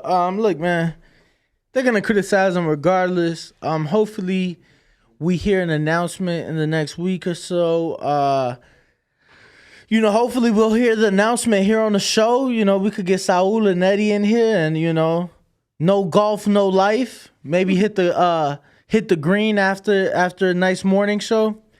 Fake green out here, right? You guys got golf courses out here? Of course. Yeah, some of the most beautiful in the country. With turf, or they feed in the grass with unlimited water in the desert? I don't know. I mean, oh wow. I was gonna say I know. Look at these guys out here just wasting fucking water and shit. So, looks like we've been joined by our first guests here. We got Brandon Ace Vega and Ricardo Vega. I wanted to get these guys in studio after being allowed to watch Brandon spar with Ken Porter's fighter Malik Mayhem, right? Yeah. Montgomery. And I just really liked what I saw from Brandon, and I figured it was time to introduce him to the community. Absolutely. 140 pounds too, right? Yes, sir. So, man, how are you, man? I'm good, man. How you doing? I'm good, man. Thank you for stopping by. I know it's a bit early, so we appreciate you, and obviously you're the father, right? Correct. All right, so Ricardo, thank you and welcome to the show. This is my co-host, Danny Alvarez. I'm sure you guys remember him from the gym. Yes, sir. What's going on, fellas? Thank you for coming, man. Happy Friday to you both. Oh, man, my pleasure, man. So talk to us, man. When did it all start for you, Ricardo? Obviously, you're the one that got your son into this, so why? Oh, absolutely. It started way back when, it started with my older son, actually. He wanted to do boxing, and this started way back in when we was going to Strong Style over there in Cleveland, pretty known boxing gym. Mm-hmm. And then my son Ace wanted to tag along with his big brother, seeing good things happening for him, at the time. And then from there on, we're just doing it here, man. Just kept going. So born and raised in Cleveland? Yes. Ohio? Okay. Yes, sir. Yes, sir. And have you gotten time to work out there in Cleveland ever, or did you make the transition over to Vegas quickly? Yeah, no, I was born and raised out there in Cleveland. That's where I got most of my work at, and we moved out here last September. Okay, so you just got about a couple 5 months. Couple months. How's it been living in Vegas? Oh, man, it's a blessing to be out here, man. Just great opportunities to be out here, getting the best work I could get. You know what I'm saying? But you did get out here in September, so you ain't felt that heat yet. Well, yeah, but I've been back and forth all last year, though. Just I officially made the transition to move out here in September. Okay. I was out here last summer, though. I felt that heat. That heat get real. Yeah. Have you had the opportunity to run Mount Charleston? No, I haven't did that yet. Okay, yeah, I feel like that's like every boxer's thing. Yeah. What obviously I guess encouraged or influenced the move to Las Vegas? Could have did New York, could have did Los Angeles. Right. Why or what about Las Vegas was it? Can you guys just try and speak more into the mic? Yeah, you got to get a little closer. Well, I mean, Vegas is like the mecca of boxing. What it is, the mecca of boxing. So I felt like this is the best move for me to make. Mm-hmm. Come out here to Vegas. Absolutely, man. Absolutely. Smart move, man. And how far along are you in your career? Well, right now we getting ready for my pro debut, which should be hopefully by April. We haven't had nothing set in stone yet, but by April in DC, that's what. Oh, you're going back to Washington? Yeah. Okay. Well, actually, yeah, DC. Yeah, Washington, DC. Okay. I'm thinking DMV right away, you know. No, it is the DMV though, DC, DMV. Oh, so you going down to like the Maryland area? Yeah. Oh, okay. See, I'm thinking Washington State over here, like Seattle and all that. No. That's what I was thinking. Yeah. DC is only known for Washington D.C. Yeah. But I'm talking about the capital. That's where in the DC, White House bro. is. Yeah. All right. On the East Coast. And I'm talking about Seattle, Washington. Why are you talking about that? He said DC. Washington. He said DC. You said Washington. Yo, it's early in the morning, man. It's early in the morning, man. It's too early. The point is he can fight. I watched him spar. The man can fight. Nothing else matters but that, man. Yo, some good ass sparring. Yes. You know, we saw obviously you giving some problems. You know, sparring is sparring. Mm-hmm. I mean, you're bigger than him. You're bigger than him, but so I'm not. It's not like I was impressed that you were getting off because you should. You're bigger, but it's the way that you fight. You know, you seem like you're intelligent in the ring. You're a thinker. You weren't wasting punches. You didn't get tired. I didn't see you over breathing. You know, you just look very focused, and I was like, wow. And now I found out you haven't even had a pro debut, so that's very impressive, man. Yeah, man. Yep. Just working, getting the best work. I can't get out here, so just sparring a lot of professionals out here, just helping me with my experience out here. So have you been able to get a work with any notable names, any names that maybe the fans have heard of before? I've been getting a lot of work out here with really like the Vargases. I've been out here sparring with the Vargases. Okay. I had the opportunity to share the ring with Kevin Johnson out of the Which Vargas? Which Vargas? Because Emiliano thinks he's like the best. Emiliano's good. I had but I was working with Amato.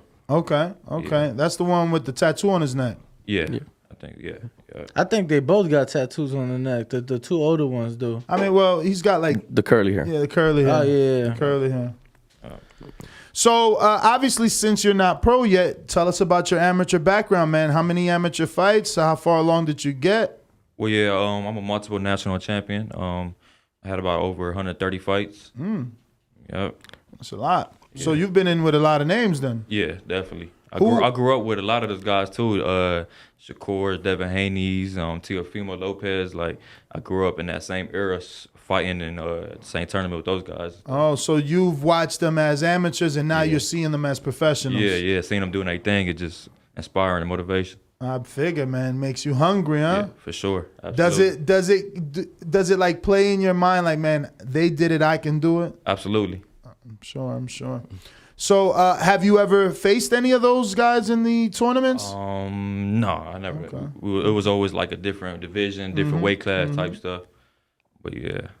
Talk to us about the relationship, obviously being from Cleveland with the Porters. And, I know obviously getting some work with Ken Porter's fighters and stuff like that.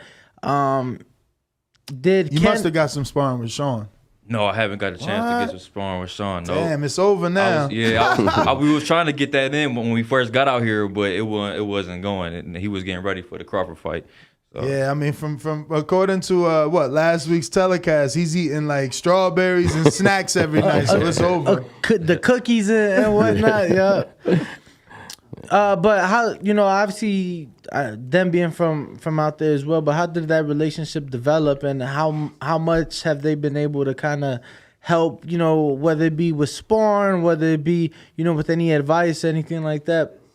Well, it's really just been all like new. Like I met Kenny Porter like 2 weeks ago. What? Yeah. That's that was the crazy. First time the day you showed up, that was like our second day being there with Oh, him. wow. I thought automatically that the relationship might have been developed like back home. Yeah, that's the same thing I thought. Okay. Yeah. So how'd you meet? We met at Bones Gym. I was actually getting some sparring work up there. My guy Devin Haney was up there too, and we just happened to bump into each other. My father had a Cleveland Browns shirt on, and then we just clicked from there. Oh, so you were sparring Devin? No, Devin wasn't sparring that day. I was sparring. Devin was up there training. It was his first day back since his last fight. Mm-hmm. But I was up there sparring at Bones. With who? With who was it? Dante, I just know him by his first name, Dante. He was. Some pretty good guy. Man. It's a lot of pretty good pro. A lot of top amateur fighters come out of Ohio, and I feel like they don't get. I mean, we've seen countless. We was talking about it that day in the gym. You know, the countless number of fighters coming out of Ohio. How difficult has the journey been for you? Obviously, you're looking to make that pro debut, but you know we do see a lot of fighters get caught up in other things. Maybe get a little too eager, try to rush things a little too much. You know, talk to us about how this journey's been for you, especially saying, you know, how you came up with all these guys who are having a lot of success now. You know, what's the journey been like for you to remain patient and, you know, understand your journey? No, yeah, absolutely. Ohio, we just breed dogs out there in Ohio. It's like, you right about that. Like, Ohio definitely, you know, they say Ohio runs boxing, so just growing up out there, growing up with all the Montana Loves, Tiger Johnson, Charles Conwell, just getting sparring and work with them growing up, it's like, man, it's just a great opportunity. How old are you? I'm 23. Got a deep ass voice, huh? Is it me or what? It's that morning voice. yeah, right. Sheesh. So who you guys signed with? Any managers, promoters? That's what we're relying on, man. Hoping to get somebody to. So nothing at all. Nobody. I sat down with a few, but right now we just probably gonna go the independent route until somebody. So wait. How many nationals you got? I'm a multiple national. How many national wins you got? Shit, I could count all the tournaments. The Golden Gloves, Silver Gloves, Pals. Cause that's crazy. Usually a kid with nationals gets picked up. So no managers reached out? Here's the problem: is that all these. From what I'm looking at and understanding, all these nationals was when he was a little younger. So to me, they look like that doesn't really count until he's a little older. What weight were those nationals? I was probably like the oldest I was up to 17 years old. See, my story is I stopped fighting for 4 years. Okay. Yeah, so that. Why'd you take time off?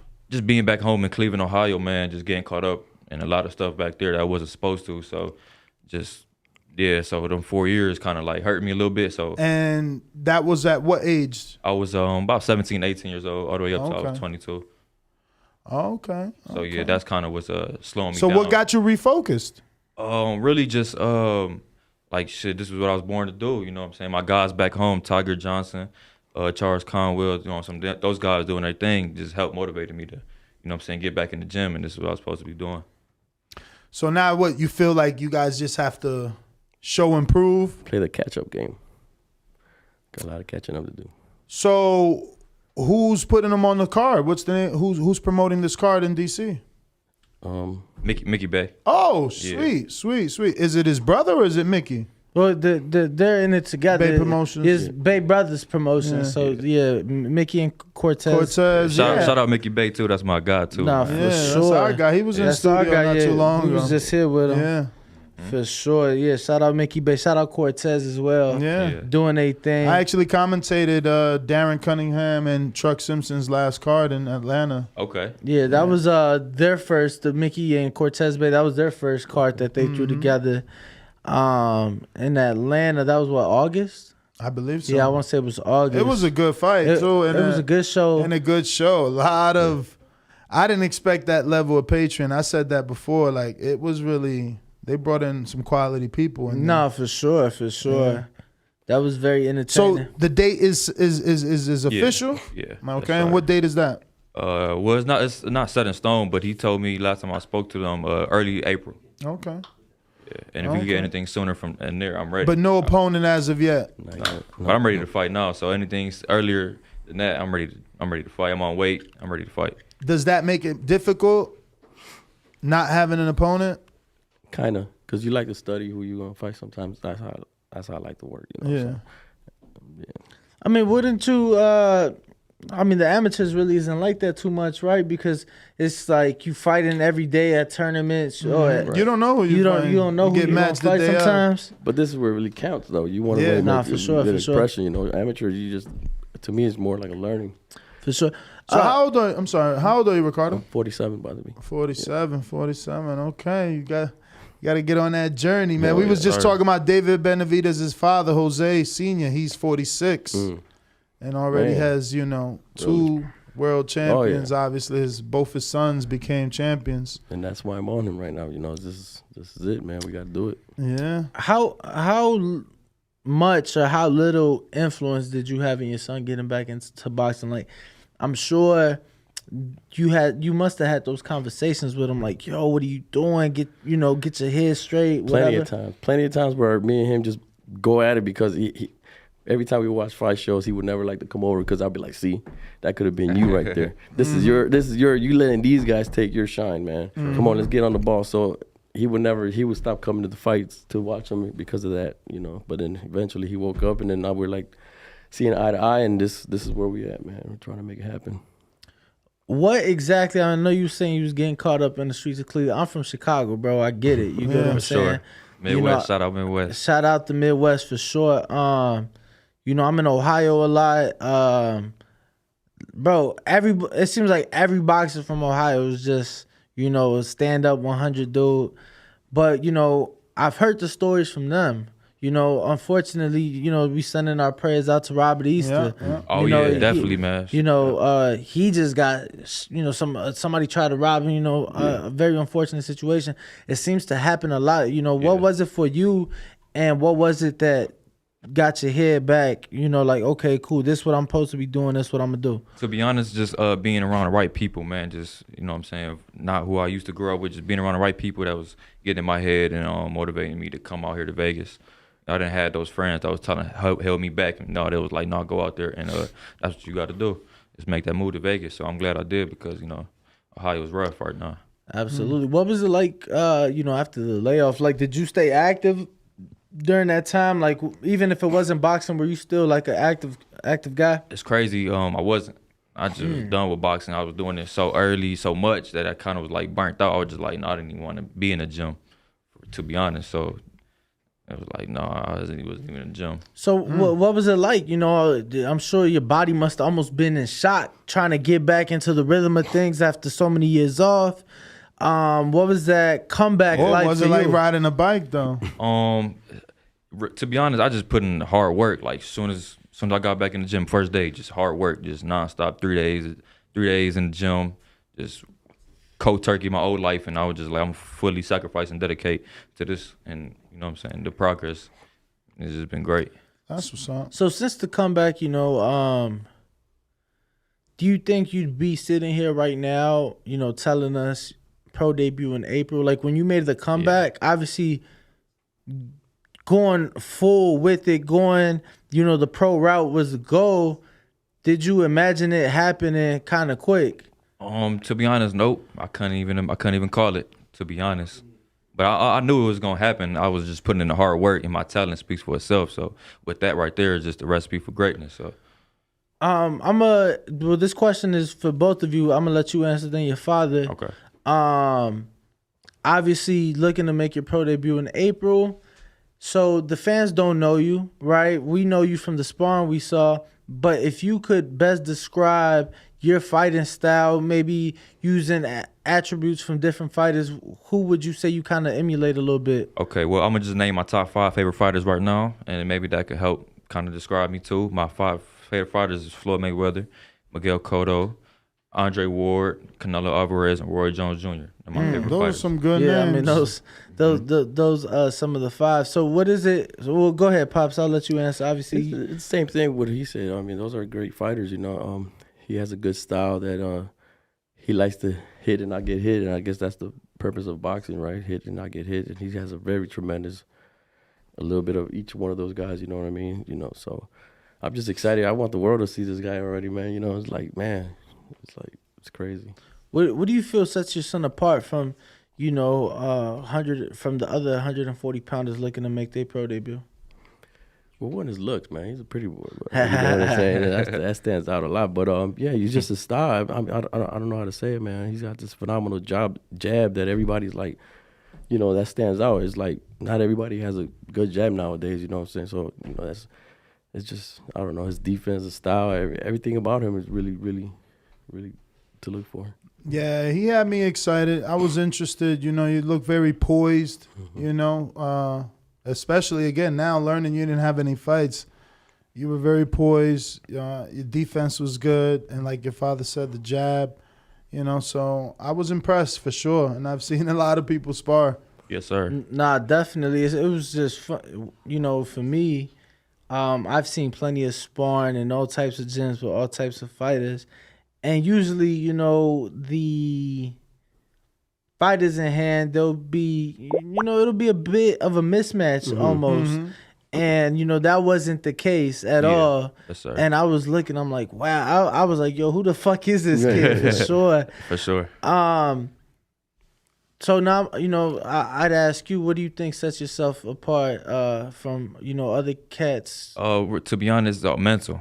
None really boxing-wise. That stands out too, but we're just mentally. I know how to lock in. I know how to not get distracted. I know how to sacrifice.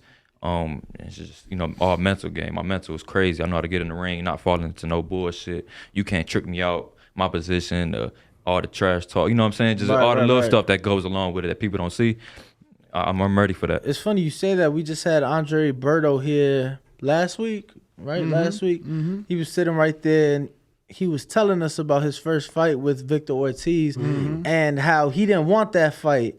And he didn't train, and he was like, yo, I'm making my ring walk, and I'm thinking to myself, what the fuck am I doing? Like, I had no real training. Mm-hmm. He was like, that's the only time I've ever been nervous for a fight because I knew I didn't do what I should have did in the gym. Mm-hmm. And he went on to tell us, he's like, in a fight, 90% of it is mental. Yes, sir. He's like, people don't understand that. He's like, 90% of it is mental. He's like, you make your ring walk. You may have celebrities ringside. Mm-hmm. You may have promoters ringside. He's like, all that shit affects you. He's like, we're human beings. We go through things in real life as well. And, it's 90% mental. So obviously, if it is, the way you say it is, obviously that would help you, and benefit you in your career and your journey. Yep. What are you most excited about making your pro debut? I mean, obviously, I feel like often at the end of a career, it may not seem like this, but that's the biggest fight of your life, right? Mm-hmm. Yes, sir. Yep. I'm just ready to showcase my talents, man, and put the word on display of who I really am, man. You know what I'm saying? Just go out there and give the boxing world what they want, what they've been missing. What is it that you're looking to gain out of boxing? To be honest, man, I want to be the greatest. If I ain't gonna be one of the greatest, then I don't even want to do this. To be honest, I'm putting in the hard work. I'm doing what I got to do. I want to be one of the greatest. I'm gonna throw a couple names out there. Obviously, you're just gonna make your pro debut, but I just want your thoughts. On a couple fighters. Okay. If I could. Josh Taylor. Oh, yeah. I'll be definitely looking forward to be fighting him in the future, but I like Josh Taylor, though. Yeah, I like him. What do you think it is about him? Obviously, they did the World Boxing Super Series. He ran through the tournament, goes on to become undisputed. One of only, 6 men to become undisputed. What do you think about him sets him apart from, obviously to become that top guy at 140 pounds? To be honest, probably just the hard work he's been putting in. Hard work, it's gonna take you far. You got to put in that hard work first of all. Hard work and talent, man. You're gonna be the top. Hard work and talent. I like his style of fighting, man. I think he's a good boxer. Brandon, what's your social media? Instagram, Ace Vega with a 7 at the end. Yes, sir. That is Ace Vega 7. Yes, sir. Now, why'd you choose Ace Vega 7 and not Brandon Ace Vega? Well, Ace been my name since growing up. It just stuck with me. It's been my boxing name. And then Vega is my last name. And 7, I was born March 7. 7 is my favorite number. It's a lucky number, So yeah, it's a story behind it for sure. Okay. For sure. Definitely need to tell that story more because people need to be able to find you, and they'll be searching for your first and last name, so it'll make it a little more difficult for them. And obviously in this game, as you can see with Ryan Garcia, right, followers means negotiation power. So, yes, I try to always tell guys, if you have your account private, definitely take it off of private and, push yourself as much as possible because you'll see when the time comes how much those followers, how important they are to these promoters, man, and these managers. It means something to them. And not just that too, but we had Emiliano Vargas in here the other day. Y'all was telling him, I'm like, man, you speak. His speaking, just like yourself, was surprising in the sense that, bro, we interview fighters for a living, right? Right. I can't tell you how many world champions, bro. Oh my God, it's like it's like pulling teeth, you know. It's Pulling teeth trying to get an interview with them. Yeah. Oh, You know, man. Ricardo, you got any social media? Yeah. And Instagram, Coach They probably Vega, already punch 503. drunk or something. Coach Vega? 503.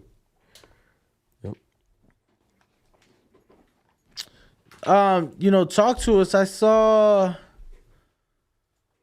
What was it? It was it the Porter Crawford fight that Tiger Johnson fought? Yeah, yes, sir. Man, You was on I that saw you in his locker room, bro. Yeah, Talk yeah, to I us was there about the whole night. Talk to us about that. Talk to us about not just your relationship with Tiger, but obviously how much Isn't he with James Prince? No, Tigers with Split T, David McWaters, Okay, and all. David McWaters. You know, obviously seeing him go to the Olympics. I see you guys have a pretty close relationship. I'll see him comment on your posts. Yeah, you know, that's family right there, man. I was kind of with him that whole journey, just training with him, and got to see the process of all that, man. It's just motivation. I'm actually heading down to LA tomorrow to be in this training camp with him. He's helping out Virgil Ortiz out there in LA. So I'll be leaving out there tomorrow for a few weeks to be out there getting some work. Nice. Yes, sir. Nice. So you're gonna be sparring with Tiger or with Virgil? Tiger. And then hopefully, you know, get that work with Virgil too. Right there. Now, right? when you 40, say 47? hopefully, does that mean that you're gonna ask Virgil, or you're gonna hope that they ask you, or you're gonna Right, send your right, dad to see, right, like, right, yo, can we right. get some work? Like, Right. To be honest, shit, just however it goes, I'll definitely ask him to get some work for sure. For sure. But I'm man, pretty for sure once they see you spar with other guys, they're gonna be like, "Oh man, I kind of want that work." Right. You Yeah. know, you bring that mentality out of them. You know, boxing him is just not in their boxing. You got to really think with him because he makes you think. You know what I mean? No, for sure. Ace, gotta ask you, bro. Out of these young fighters, right? We kind of seeing like the new generation, the Teofimos of the world, the Devin Haney's of the world, the Ryan Garcias of the world, the Virgil Ortiz of the world, the Shakur Stevensons of the world. Who do you feel like stands out the most to you? Me. But besides let's for me, go. Right. Besides for me, So- Shakur. Shakur is my guy. I also like B-Hop, man. I think people sleeping on Lil B-Hop. B-Hop, Lil you talking B-Hop. about- okay, Christopher, Chris yeah, Colbert. Prime Time. Yeah, that's my guy too. So yeah, man. Shakur got it too. you brought it up, man. How do you think that fight plays out? You know, those two had a little back and forth on my show. They've been having it it got back and forth crazy. with the amateurs too. I remember they used to have face-offs in the amateurs, and when we was up in Reno, they've been having they little, So shit, man, I just can't wait to see that fight happen. It's got to happen. I feel like. Signed, sealed, delivered yesterday. Shakur, Oscar Valdez, contracts are signed, official announcement coming soon. What do you think of that fight, man? That's a fight Shakur has been wanting since he was at 26. He was Valdez's mandatory. Didn't happen. Now we get to see it happen for a unification at 30. Just your thoughts on that fight, bro. Oh man, that's gonna be a great fight. Yeah, I got Shakur pulling it though. Just outboxing him, and but the experience that Valdez got too is not gonna be an easy fight. It's not gonna be walking the park. Obviously, it's gonna be a great fight for the fans. The fans definitely win that fight. Either whoever wins that fight, it's gonna be a great fight. We get to see, you brought up Chris Colbert. We get to see Chris Colbert here in Las Vegas here in a few weeks. Opponent got switched, man. Yeah. Hopefully he gets someone did nice. it? Yeah, he got caught COVID. Gutierrez. Terrible. Yeah, he caught COVID. I know for a lot of these fights, they'll have fighters on standby, which was crazy. We had Luke Santamaria, who was on the Keith Thurman undercard, and he was like, yo, this is my third fight that they tell me prepare to be a replacement. Mm-hmm. And he's like, the last two times they didn't need me, so I just prepared for a potential fight. This time got the call and comes out with the victory. Are you the type of fighter that stays in the gym the whole, what's the saying, stay ready so I don't have to get ready? Right. Is that your mindset? Definitely. Yeah. Got to be right now, especially as early in my career. I'm not being picky. I'm just trying to get in there and get in fight. So I want to ask, and don't think that I'm ignoring you guys. I'm just sharing that you guys are on the show and on all forms of our social media. But I want to ask, did you guys leave a mom back in?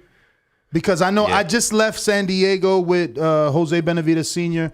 He's training his son in the Fight Stars mansion out there in San Diego. And he gave me his story. You know, he had to leave one son, take one son to California for like 2 years to get him developed. So, I know fighter, trainer, father-son relationship, there's a lot of sacrifice. Right. So I wanted to ask you, Ricardo, like, did you guys make this move alone? Are you separated from the mom, or is she back home hoping that everything works out? Yeah, I absolutely left everything back home. I left my mom, I left my wife, I left my grandkids, my other 2 sons. You know, my job, I have my own truck business and everything. So everything is way back there just to get, where we need to be, where we should have been a long time ago, Wow. Just catch Yes, sir. Is that a lot of pressure on you, knowing that your dad just picked up and, he's trying to help you succeed in your dreams? No pressure at all, man. I know it's going to happen for sure. It's just a matter of time, but no pressure at all. So being with like Tiger Johnson and Shakur, I mean, no meetings with the James Princes of the world or the David, like you said, David McWaters. What about my man Tim Van Nieuwhouse? I got a chance to sit down with David McWaters. I like David McWaters. Yeah, man, it's just kind of like almost like a bidding war with a lot of guys. I'm trying to but I still got to. I want to go. Oh, all right. Well, that's a good thing if they're at least bidding on you, or definitely. And showing interest. And it's not a thing that there isn't any interest yet. So that's a good thing. Definitely, absolutely. All right. How are you guys able? Because I mean, we see it all the time, and sometimes it works out and sometimes it doesn't. But how are you guys able to separate the father son to the fighter trainer, or do you even separate it? Oh man, I mean, we try. Sometimes when we're in the gym, he knows that I'm his coach. But the father could step in sometimes as well. You know what I mean?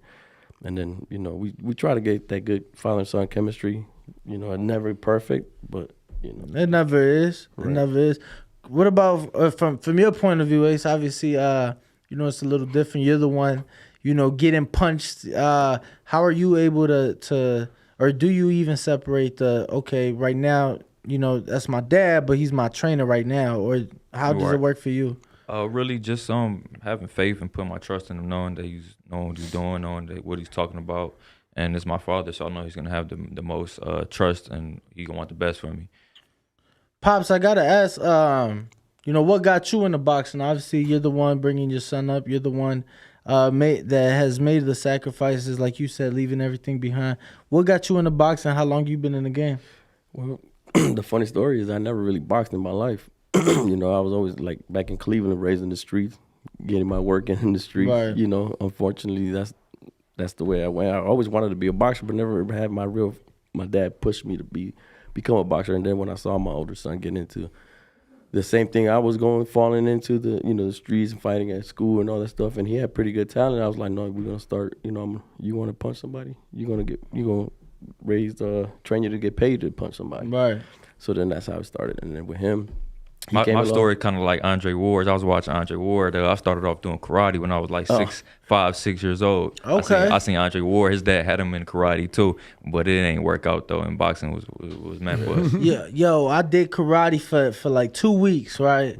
And I remember they was making us do like these stretches and shit, and I had like these tight ass Adidas pants on, and it split. It split. Yo, and I was a shorty, so I wore what my mama bought me, right? So I had like tighty whities on. I was like Oscar in his birthday shoe with the tighty whities. That was it for you, huh? Bro, I was done. I said, "Fuck this, I'm done." Yo, what'd you make the switch though from karate over to boxing?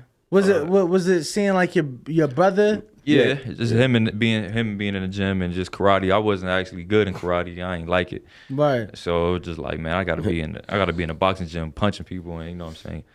Right. I was kind of iffy about putting it in boxing. I'm sorry to have to say the story, but he saw his big brother, and then he was like, "Dad, I want to join boxing." I was like, "Dude, you can't even throw a karate punch. What the hell are you doing in boxing?" I used to always make fun of him. His brother used to make fun, but he's like, "Just let him come. keeps me company. So then I let him go, and then look where he's at, man. He's, you never underestimate nobody, I guess, ever since then. I was like, nah, he's the man. Well, man, I want to thank you guys, obviously, for stopping in. We do appreciate it. I'm glad we were able to introduce you to our audience. As things get closer to your April fight and you get more information, ticket sales, things like that, we'll get you back on. Absolutely. Come through. And definitely going to reach out to Cortez Bay as well, have him come through. Absolutely. And, put some shine on the card. But we appreciate you. If you can, give out your social media once again for anybody who hasn't been following, you can do so. And, man, we're going to continue to follow your career, brother. All right, yes, sir. Brandon Ace Vega. My Instagram will be Ace Vega with a 7. My name is Ricardo Vega. Instagram, Coach Vega 503. Awesome. All right, we're going to take a quick intermission and take a picture with these guys for the studio. We'll be right back. Ladies and gentlemen, after about 2 or 3 minutes. All right. Boxingwoods.com.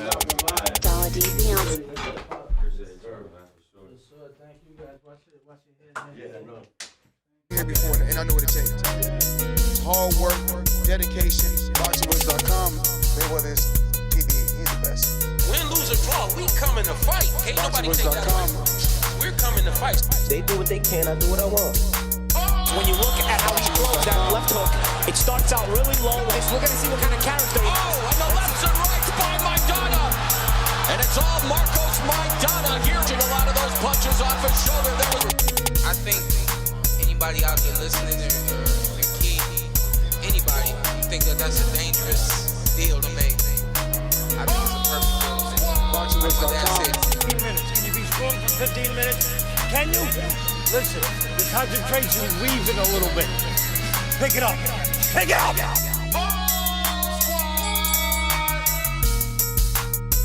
Some things about we got to deal with his body shots. I don't think you want to be that close to us. He's talking about letting the left hook go, then you won't take the left hook. Let's get that done. Look, the fire's coming. Are you ready for the fire? Look, we're firemen. We are firemen! The heat doesn't bother us. We live in the heat. We train in the heat. Yeah, boxingwoods.com. Let's get that done.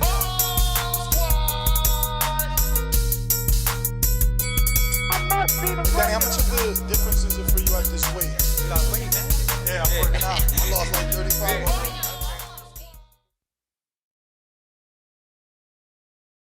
And give me the mic. Jez, give me the mic. Yo, we're back. We're back after a quick intermission and a little photo op with our last guest, Brandon Ace Vega, and his father, Ricardo Vega. Shout out to all father-son duos in the business, man. We always out here supporting them, and we appreciate what they do for the sport. And I think this kid has the goods, man, and it's crazy. I seen it with the eye tests, and then he comes in here and he tells us how, he's with that same crop of the Tios, the Tiger Johnsons, the Shakurs, and those are his friends, and how he's gotten work with them, and he's been in amateur tournaments with them. So, if you're good, the cream always rises to the top. And that's what it's looking like right now for Brandon Ace Vega, who's going to be having a debut with Cortez Bay Promotions, the Bay Brothers Promotions. So shout out to the Bay Brothers. Now I got to get Cortez in studio, see what he's got cooking, because I like this kid. And, if we can help promote it and make it accessible for our audience to be able to find it and watch him, so you can see that I'm not lying about his skills, that would work, and that would be a great thing. But I do got callers. If you're on Skype or Blog Talk, if you're on Blog Talk, remember to hit that numero uno at least one time to let us know that you want to talk and voice your opinion right here on the Voice of the People hotline. Same thing on Skype. You know what it is. We're going to be going out to you. Let me see who is up. I'm steady posting over here, Still need a couple of interns here to be posting things while I'm working. But it looks like we last stopped off on, who is it? We last stopped off on Stainless. And it looks like in the 504 on Skype, who is that? 982. That is a new number? Oh, shit. It is. All right. Well, let's see. Blog Talk in New Orleans. Who's this? New Orleans. I feel like I only hear you coming in on one side. What's up, brother? Who's this? Yo, can you hear me? I hear you. Who's this? Yeah, this is Miguel. Miguel, what up? Hey, I just first time calling, and I just wanted to talk to Danny, saying that Mexicans hate on Canelo, and you know what they say, you'd have no bigger haters than the biggest, el peor enemigo de un mexicano es otro mexicano. And I feel like a lot of Mexicans hate on Canelo because they'd be watching all that Fox Sports Deportes, and they have that guy in there. His name would be David Faitelson. That's Canelo's fucking nemesis. Yeah, and they also have Juan Manuel Dinamitas Marquez in there. You know Dinamita hate him too. And I have a good friend of mine, old guy who likes boxing, likes everything, and I was like, hey, what about Canelo? He's like, oh, he's just bloated. And I'm like, how is he bloated? He's fought a lot of great people. He's moving up and defeating people, and he's doing great. And he's just bloated. You hear that on the TV every day, and that's why I think a lot of Mexicans do hate on him, than rather just admire his accomplishments. So you're saying they're just listening to the mainstream media? Yeah, exactly. Got it. The mainstream media got him, and I think that's why they hate on him. And since Danny wasn't able to give you a really good answer on why he thinks a lot of Mexicans do hate on him, I think that's why they hate on Canelo. Well, all right, that's my soul, man. Thank you for calling in, brother. Appreciate you. All right. All right, let's go on over. Let's see what else we got. Who else is on the line? It looks like Steve in Chicago is on the line, and we'll go out to you, Steve. What's going on? My town up in K-Town. Hey, Daddy, this a dollar beat. I drink soda, I eat pizza, I hang out with chicks all day. These fighters still can't beat me. They fighting every day, they in the gym every day. Just give me 6 weeks, and I got it. BoxingVoice.com.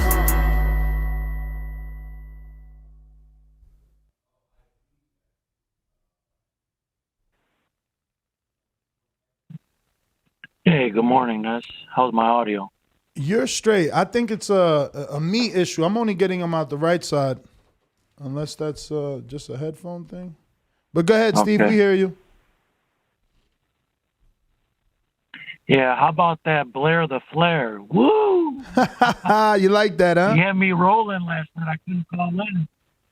Hey, man, he's good for the spot. I don't care what anybody says. I love that guy. He's good. You need guys like that, you know? Put a little fire. But I got a question and a comment. My question is, or my comment is, I've never seen a fighter in present time that has been accepted by hardcores like Boots. Would you agree with that statement? Hardcores are overhead cuckoo. I mean, they did it with Crawford, is how I feel. They accepted Crawford for the same reasons, the eye test. Yeah. We'll see. And hey, I was the caller that just called in. It's funny because I wasn't going to comment about this, but I was talking to a group of Mexican guys a couple days ago, and these guys are boxing. They're like casual boxing fans. And is Danny there? Is he there in studio with you? Yeah, he's outside right now, but he's here. Oh, ask him this question. So this is how these guys broke it down with me. So I asked the guys, I said, hey, who's more better, like Chavez or Canelo? Who's the guy? And what they explained it to me was Chavez was the man of the people. He had the whole country behind him. he was like the people's champ. You hear that a lot. Canelo is better than has fought. Yeah, Canelo though. All those guys agreed that Canelo has done more in his career than Chavez. Mm-hmm. It's just Chavez had the people behind him. So I would like to hear Danny's perspective on that. Well, Or any of Danny's your other walking in Mexican right colleagues. now. That's how these guys broke it down to me. He's walking in right now, so I'll just refresh him. Basically, he's asking you, why is Chavez more durable? Well, Steve, just repeat it. But Kian, can you figure out why we're only getting one ear? Are you hearing Steve on both ears? Go ahead, Steve. I am. Yeah, go ahead. Yeah, Dan. So I was telling Ness, what these guys were telling me, and these guys are like, they're Mexican from Mexico, and what they were telling me is Chavez was the people's champ. He was always the man for the people, the fighter for the people. He had the whole country supporting him. But they all said that Canelo, though, has accomplished more and done more than Chavez. Would you agree with that? Can you hear me? I hear you. Okay. Yeah, I absolutely would agree with that. 100% I would agree with that. I mean, I remember when Canelo fought Chavez Jr., I would call my family down in Mexico to ask, what is the people saying? How are the people feeling? Mm-hmm. The country was split. It was like 50-50 in the eyes of the Mexican people. Reason being was because it had nothing to do with Chavez Jr., it just had everything to do with his father, and it's just weird, man. He may have been for the people, but in the eyes of so many Mexicans, and I speak for my family, for people that I know, bro, Chavez Sr. could do no wrong. And it seems like Canelo could do no right. So what you said, I absolutely 100% agree with that. Steve, all right, that's all I got. Can you repeat that? Just want to see if it's coming in both ears. Yeah, I said that's all I got. Yeah, just one ear.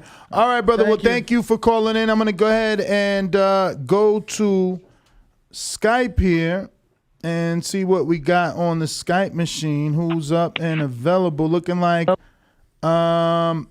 we did Stainless Big Fish. Looks like Brandon in Cincinnati. What's going on? Hello, ladies. Anybody that knows me, I've been a player, whether it was in Alabama, Ohio, or anywhere around the globe. TheBoxingVoice.com. I've been smashing Telly Swifts, man. I didn't have to become a millionaire to get that caliber of woman. One of the people's choices, one of the fans' favorites, a guy that can galvanize this crowd, such as myself. He's too ugly to be the world champ. The world champ should be pretty like me. The AJ of trucking. What? Yep, Brandon in Cincinnati. SDS Promotions.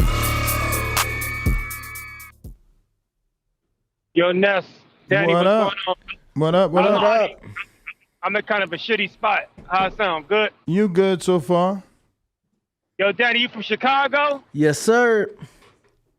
All right, Harold's or Uncle Remus, what you got? Oh, man, I'm a Harold's guy. I just had some, we got one in Vegas. I just had some like 3 days ago. And I was telling Ness and, his girl, I'm like, man, before y'all leave, y'all got to try some Harold's. So I'm definitely a Harold's guy. Uncle Remus like a West Side thing. That's like that's like an out West thing. I'm a over East baby, a South Side baby, so. Oh, okay. Yes, Shout sir. out to you, man. Appreciate But that. As far as Canelo, as long as he fighting champions, I don't care which champion he fight. He's paid the cost to be the boss. He's earned his right to do what he wants. I'm going to sit back, watch the fireworks, watch the reggaeton and Afro beats performances, and enjoy some good performances. Because bottom line is, he's fighting better opposition than these cats, and his performances are better than these cats. So, shout out to Canelo. Ness, I got a question. Yeah. Errol Spence and Ugas on Showtime? Yeah, pay-per-view. It sounds like Fox is saying if they was willing to give up Errol, they saying don't call us Al Heyman until you in the Canelo business because we ain't dealing with you out than Canelo. With that being said, Possibly. Benavidez might need to exercise that option of maybe, going to the zone or negotiating with Andrade. Shit. Yeah, PBC can't put everybody on Showtime. Motherfuckers got 200 fighters, so it might be that time for these cats to get their head out their ass and start working together. Because, like I said, it's looking like they down to Showtime only, man. So I love that fight. I got Benavidez winning that fight, but yeah, that's my opinion on that. But yeah, Canelo, as long as he fighting champions, I ain't got an issue with him. He the big fish, the real big fish. He ain't getting kicked off networks. That's my call. All right. You got any other calls? I do. I'm trying to digest that particular call. You know what I mean? Basically, he's trying to make it seem like there won't be enough money or dates for fighters, and I'm just wondering if a guy like Benavidez would end up in that situation, being as though he's such a marketable guy. Would Al not find a place for him on Showtime? Would Showtime not be interested in Benavidez? Would he end up being one of those guys that doesn't have a date? Not sure. I'm not sure, man. He's been a Showtime fighter. Mm-hmm. That I can recall just off the top of my head. I know he's fought like on FS1, but I don't know that he's been like on the Fox card. I'm really trying to think. I feel like it's been Showtime. He is marketable, young, good looking. He's a fan-friendly fighter. So I'm sure, they're going to make it happen. They're going to do what makes sense. And, obviously keeping him active and keeping his name relevant is going to make sense for them. So, yeah, I don't have any reason for concern or anything like that. Let's remember they've been doing shows before Fox came along. It was Showtime. So, yep, Showtime was always there. But I get it. He says it's 200 fighters. They can't put them all on Showtime. That is a serious concern. We don't know where Fox is at right now. They're not necessarily out of the fight game yet that we've heard anything. So Officially, I don't see always a lot of speculation when it comes to this PBC thing, yeah, right? There's speculation. It's like PBC's Canelo and Floyd. They want to see him lose. No, for sure.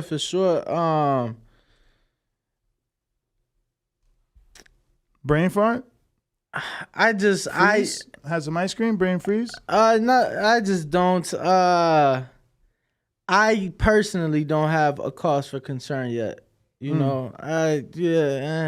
Speculation's always gonna be there. I'm happy right now. It seems, January was a little slow.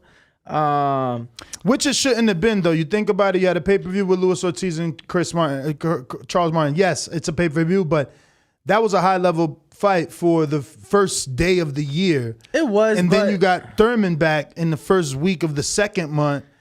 I mean, boxing needs to get a better, more momentum. It's not really, usually, January isn't like other months where we'll have, 2-3 significant fights. We saw 2 pay-per-views that a lot of people felt shouldn't have been on pay-per-view. I'm trying to think of big fights in recent years that took place in the month of January. I think to Manny Pacquiao, Adrian Broner. I think to Keith Thurman, Josecito Lopez. I think to Badu Jack, James DeGale with Gervonta Davis and Jose Pedraza co-main. So I think of, significant fights, but, 2 pay-per-views that shouldn't have been on pay-per-view in the first month of the year. I get it. Times have changed. The pandemic. Obviously. Pandemic has affected everybody's pockets. But February, things are definitely, I think things are heating up, these next few months. We now have an official date for Errol Spence, Yordenis Ugas on April the 16th in a welterweight unification. We have a super featherweight unification in Oscar Valdez and Shakur Stevenson on April the 30th. We have a undisputed fight with Jermall Charlo and Brian Castaño, March the 19th. You understand? Schedule's getting packed. But is it gonna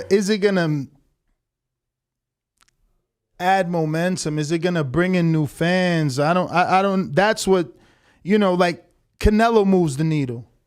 At one point AJ moved the needle, Wilder moves the needle, Tank moves the needle. Is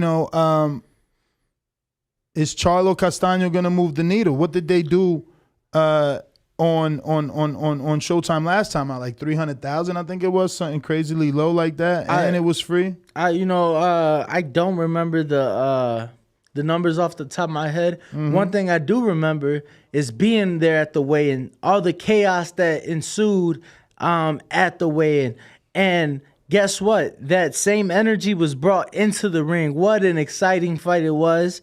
I do believe this one will be even more exciting for that reason, because the first fight did live up to the hype that came about at the weigh-in, and the pushing and the big back and forth with both camps. It's an exciting time, man. I mean, Chocolatito and Julio Cesar Martinez, to me, that's going to be a great fight. Obviously, I wanted to see the fight with Estrada. That couldn't happen, but that's going to be an exciting fight that we have in March. Once again, I mentioned Jermall Charlo, Brian Castaño. That same day, we'll have Edgar Berlanga back in New York. Versus Steve Rose. I'm interested in that fight, but does it move the needle? That's what I'm saying. Those are good fights, but do they move the needle? I think Berlanga, Xander Zayas, Keyshawn Davis, all on the same card. I think that's going to bring guys for sure. And it's crazy because Bob and Top Rank are literally putting their young guns all on one card. They don't have a Terrence Crawford or a Tyson Fury on the undercard of Lomachenko. Main event. They're putting it in the young guns, and I love it, bro. I love it. Bruce Shushu Carrington, he'll be back in the ring on that card. Jahi Tucker, he'll be on that. So they're putting all their young guns. So eyes will be split that day. Eyes will be split, and let's not forget. I'm sorry, Virgil Ortiz, he's coming back that day, which is crazy because once again he will be fighting minutes away from the Jermall Charlo and Brian Castaño fight. So that'll be interesting as far as attendance is concerned. This month we have Chris Colbert. He'll be right down the street at the Cosmopolitan, the Chelsea Theater. Opponent to be determined, as Gutierrez had to pull out after catching Hoping COVID. they give him that Gamboa fight, man. You've been saying that, and like I said yesterday, I do believe it is doable, given that was a fight that was supposed to happen last year in July. Last time we saw Chris Colbert out. We get Kiko Martinez, Josh Warrington in a rematch at the end of this month. Obviously, Martinez upset Josh Warrington. We get Miguel I'm sorry, that's at the end of the next month. We get Miguel Berchelt against Jeremiah Nakatilia. We just seen Miguel Berchelt. We weren't able to get him on the show. He was here last night with his trainer, Jorge Caputillo. And we're sorry we couldn't get him on. He's Spanish-speaking only, but we plan on getting him on here in the near future. Absolutely. Did I cut you off and ruin your whole train of thought? Nah, you didn't ruin my train of thought. Something I just saw ruined my train of thought. What'd you see? So Canelo chose. No. So hear them too. Obviously, we're talking about upcoming fights, right? Mm-hmm. So I'm looking at the boxing schedule, and I was about to touch on Erickson Lubin, Sebastian Fundora, and what have you been saying about Erickson Lubin? That he's been put through the ringer. He's got like 7 eliminators under his belt. Absolutely, right? So I 100% agree. And from my impression, this was going to be another eliminator. Mm-hmm. Dan Rafael has a fight listed for the vacant WBC junior middleweight title. Vacant? That's what Dan Rafael is showing. Nonetheless, that has to be some sort of error, right?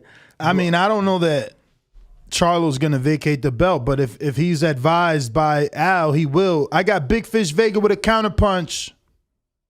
That's crazy. Interesting. Big Fish on Skype, what up? Hello? Yo. Can you hear me? We do. Okay. Yeah, I wouldn't be surprised if that Lubin versus Fundora is for an interim belt. I want to just talk about how a lot of these cats, man, like such as Brandon Maurice, is okay with Canelo fighting any champions, but when it comes to Errol Spence, it's a problem. He coming back off an eye injury, fighting Ugas, man. That's hypocrisy. That's whack off because. Yeah, man, it gets annoying. And a lot of people back here are like that, but that's fine. We all have our own opinion. And, people forget that they were expecting this pay-per-view to be with Fox. But Showtime, they're more in the game.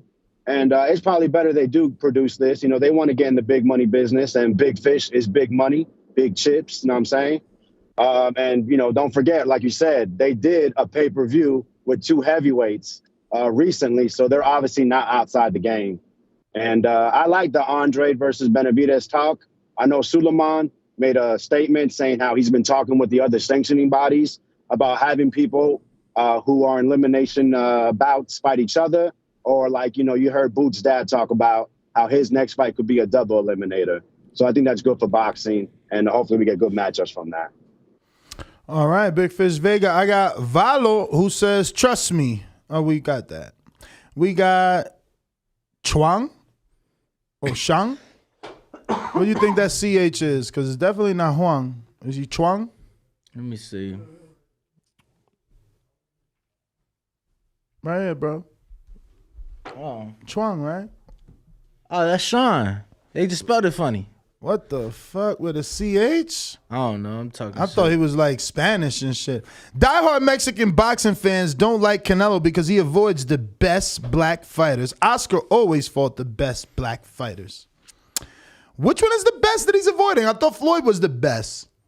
I thought a guy that beat, Miguel Cotto would be considered the best. I'm done with it, bro. I'm telling you, it don't matter what it is Canelo does, he will do no right in the eyes of the people.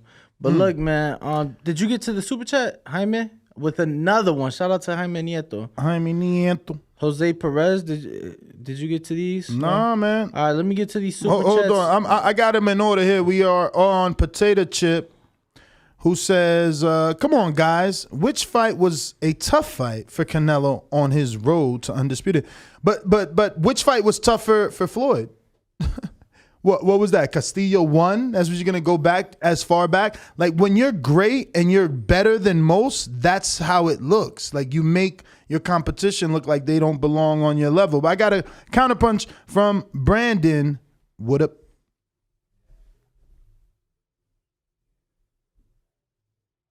Yo, Ness, can you hear me? Yes. Yeah, it's quite simple, Alex. I specifically said Canelo's paid the cost to be the boss. He does what he wants. Errol Spence ain't paid the fucking cost to be the boss. He fought his nemesis already in GGG twice and beat his nemesis. We trying to get Errol in the ring with Bud for the first time, brother. So if he beats Bud, then he can move around and do what niggas like Canelo do.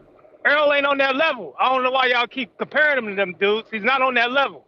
These dudes sold millions of pay-per-views. Your boy Errol sold about 300,000. It's levels. That's my call. He ain't no fucking Canelo. Quit comparing it. All right, I got Jose Perez. If they have all these fighters, why can't we get better undercards, especially the pay-per-view? Can we go on a crusade? Maybe you could take the lead, TBV. Yeah, I mean, maybe that'll help. Maybe it won't, right? Like, people just don't show up. And now I get it. Being on the West Coast, it's like 4 o'clock is 7 o'clock. So what am I doing in the stadium? You know what I'm saying? So I get it. People rolling into. I was going to say, not just that, right? But when you go to a fight in New York, right? You go to the Garden. Mm-hmm. And that's it. When you go to a fight in LA, you go to the Staples Center. That's it. Yeah, you could get you something to eat before. Maybe get you a drink or two before. Mm-hmm. You go to a fight in Vegas, you could go from the casino. Like, you're in the casino. People show up for the main event in Vegas. You get what I'm saying? Maybe certain people would step away from, you know, the tables or the slots if the undercard was a bit better, but that's not what Vegas is known for, right? I've been to big pay-per-view fights where the arena is half empty, if not more, than during the co-main event. But best believe for those big fights, that motherfucker is full for the main event. Mm-hmm. You know, so that's just what Vegas is like. You know, that's just what it's like. You know, those other cities in LA and New York, you know, to me, people come for the event. People come because they're fight fans. You do have some of that, along with Texas, you know, and Dallas as well. You do have some of that in Vegas, but, you know, like I said, there's too much for people to do than to sit in an arena for hours and hours and hours watching fights when, I could be in the slots, I could be on the table, but... All right, let me get out to Long Beach. Long Beach in the house. Yeah.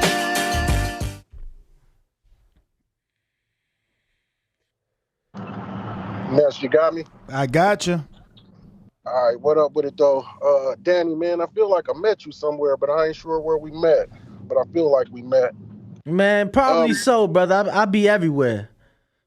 It's funny, Yeah, a lot of these people watching the show, they think I'm new to this, I'm true to this. I'm everywhere, champ, but, you know, I appreciate the call. Go ahead.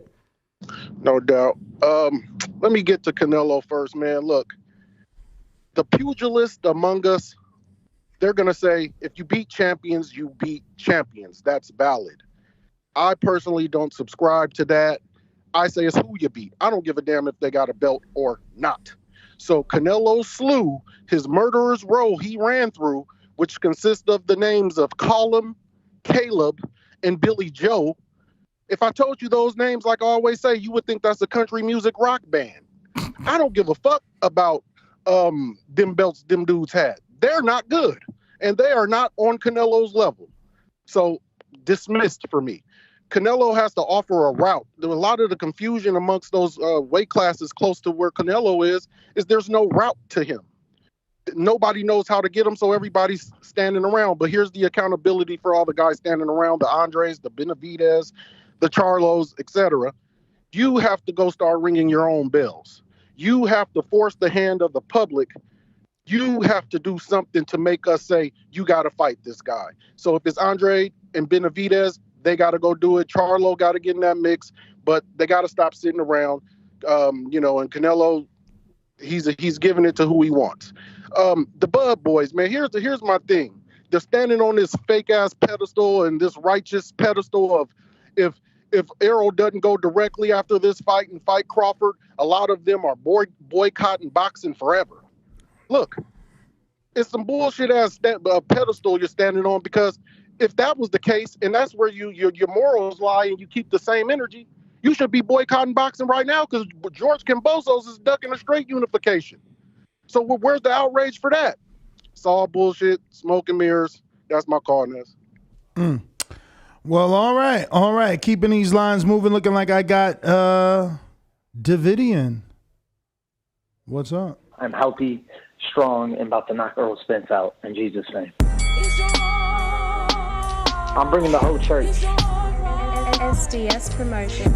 You win some, you lose some. But you live to fight another day. I got the whole Christian congregation behind me. TheBoxingVoice.com. In Jesus' name. And we all know God only made one thing perfect, and that's my boxing ring. Yo, can you hear me okay, Ness? Yes, sir. You sound like you got yourself a mic over there. What you mean? Can I hear you okay? Somebody got themselves a little podcasting mic, huh? Nah, I've had this mic. I'm usually on my like Apple EarPods and them joints. I don't know. I need some new ones. They don't work as well. But shout out to you and your channel and Ringwalk Danny. it's cool to hear because you seem to know a lot about boxing too, which is cool. But I don't know, the Canelo thing, man. I mean, obviously, I want to see the Charlo fight.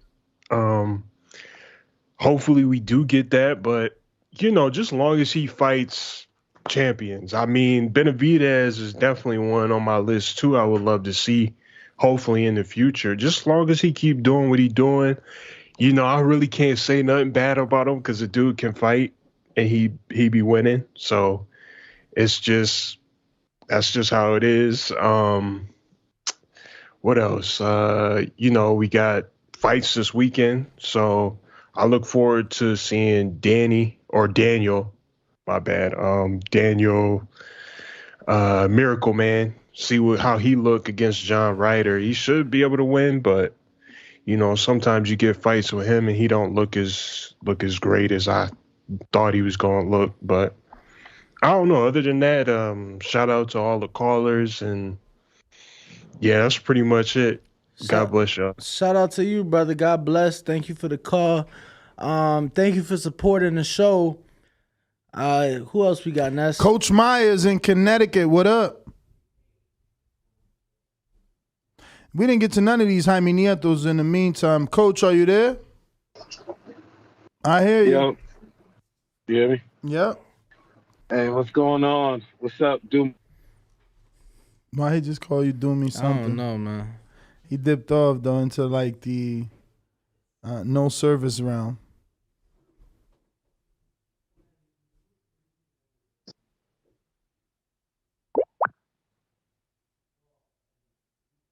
All right, he's gone. We're going to you're back, Coach? Yo. Yes. Yeah, I don't know what happened. I'm here now. You hear me? Yeah. All right, shout out to you, Ness. Shout out to Doomy 2.0 over there. Looking just like Doomy, Danny. Question, Ness. What dispensary you go to since you're in Vegas now? I mean, I went to MedMen, Planet 13, Reef. Yes. You went to the Grove yet? Garden or Jardin, whatever. Jardin. I've been to a few, and then I got my guy, man. I mean, my guy comes through. He delivers like, let's go.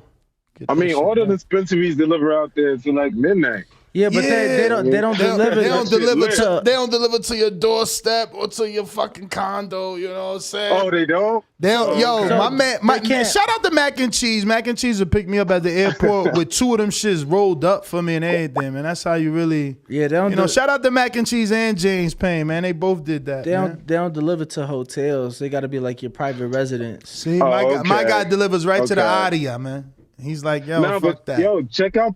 I know you probably did, Danny, but the Grove. I was at the Grove when I was out there. That shit is nice. They got some pretty nice pre-rolls out there, like 56% out there. But besides that, now the Andrade and Benavidez. I know, Danny, you said it's not possible, but I disagree with that because Hearn did offer Charlo $7 million, and that's the same situation Benavidez in. And Hearn also said he doesn't matter.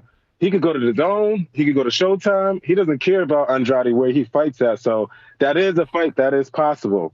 As far as Canelo, he could do what the fuck he want to do. You know what I mean? Like, we got to stop holding standards to him. He could do what he want to do. He done did the most in boxing that's active right now. So you really can't hate on whatever his next move is. Now, Blair the Flair, I think him and that dude that said in Jesus' name, you gotta match them two up. Maurice Lee. Yeah, match them two up. I think that'll be funny, or at least have them two on the show at the same time. That should be crazy. But bruh, we should have did that. They both from Vegas. You right. Yeah, link them up. That show would be crazy. But that's all I got. Blair said he had Shout out to my guy. He never met him. I'm sorry. No, I was just gonna say Blair said he had never even heard of him. Never. All right, well, Ness is dead. Ness could plug that in. But that's all I got. Shout out to my guy, Cassius Chaney. All right. We got Jaime Nieto that says, loving the new studio. Guests have been fire. Shout out to TBV and my fellow military brother, Danny. Hey, shout out to you, man. He's like on his, fifth super chat of the day? He's got two more. He said, the problem is Bud is Earl's GGG to Canelo. That's why people are frustrated with Earl, and that fight is well past due. That is true. Crawford is Earl's GGG to Canelo, except Crawford hasn't gotten in the ring and said, "Give me my belt." No, for sure. You know, I think that is a fight that will happen. I just believe. Say what? You don't think the fight happens? What, Bud and Earl?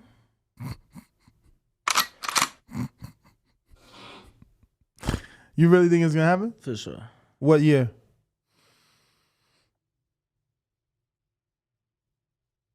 Moment of silence. Because I want to say the end of this year, but maybe beginning of next year. You're serious? You're serious? You're serious, brother? You kidding me, man? Absolutely. I got Jaime Nieto with another one. He says, even if Canelo fights Charlo, people just gonna say he's ducking the next guy. He's in a no-win situation. Shout out to you for like the 30th super chat. We got Big Nick in London. What's up? Or UK somewhere out there. Can you hear me, Ness? I hear you. Yeah, man. Listen, I just want to say, like, for those that are shitting on Canelo, saying, "Oh, you know, he fought Billy Joe, he fought Caleb Plant, he fought ever." Listen, when he fought Avni Yildirim, he was a mandatory, and at the end of the day, boxing is littered with fighters charting their way to the top. You know, fighters, managers charting the easiest route to the top and whatnot. At the end of the day, he was vindicated in fighting Avni Yildirim because he went on to unify and become undisputed at 168. Correct. Canelo has got a lot of credit in the bank. He's the best, probably active fighter with the best resume for most of the top guys that he's had to fight and whatnot. At the end of the day, these guys, bro, if Charlo, Benavidez, go do something great. Don't let Canelo define your career because you may not get that fight. And if your career ends today, what have you done? That's all I say. That's my call. All right, Big Nick, thanks for calling in. Looks like we're going to keep these phone lines moving. I have, it ain't no show without Info Joe, California. Joe, man, when you coming out here, man? You should have came out here, sat down in one of these chairs, brought a little batch of cookies, you know. Get yourself a little advertisement, free advertisement while I munch on those THC cookies. Because you know, there ain't no show without Info Joe. Are you ready for our next bout? Let me hear you. Shout out to the boxing gods. It's showtime. TheBoxingVoice.com. Fight starts now. Give the fans a show and let your hands go. SDS Promotions. Puff Puff Pastries on IG. Satisfy that cannabis-infused sweet tooth.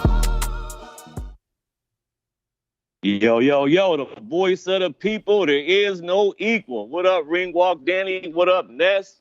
What up? Info Joe.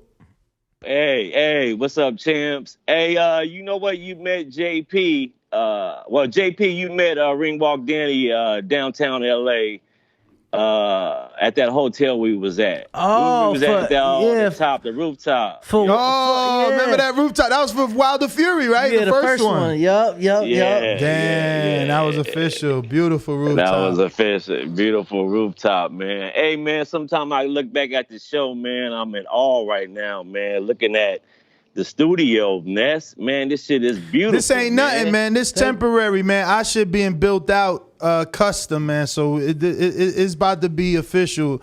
We next door. This is temporary, right? And then we gonna be next door. We over here last night looking at decor and colors for the wall and the paint. Dope. But the building. Man. Y'all ain't ready. Y'all ain't ready for the building. Wait till the building come. That's gonna be crazy.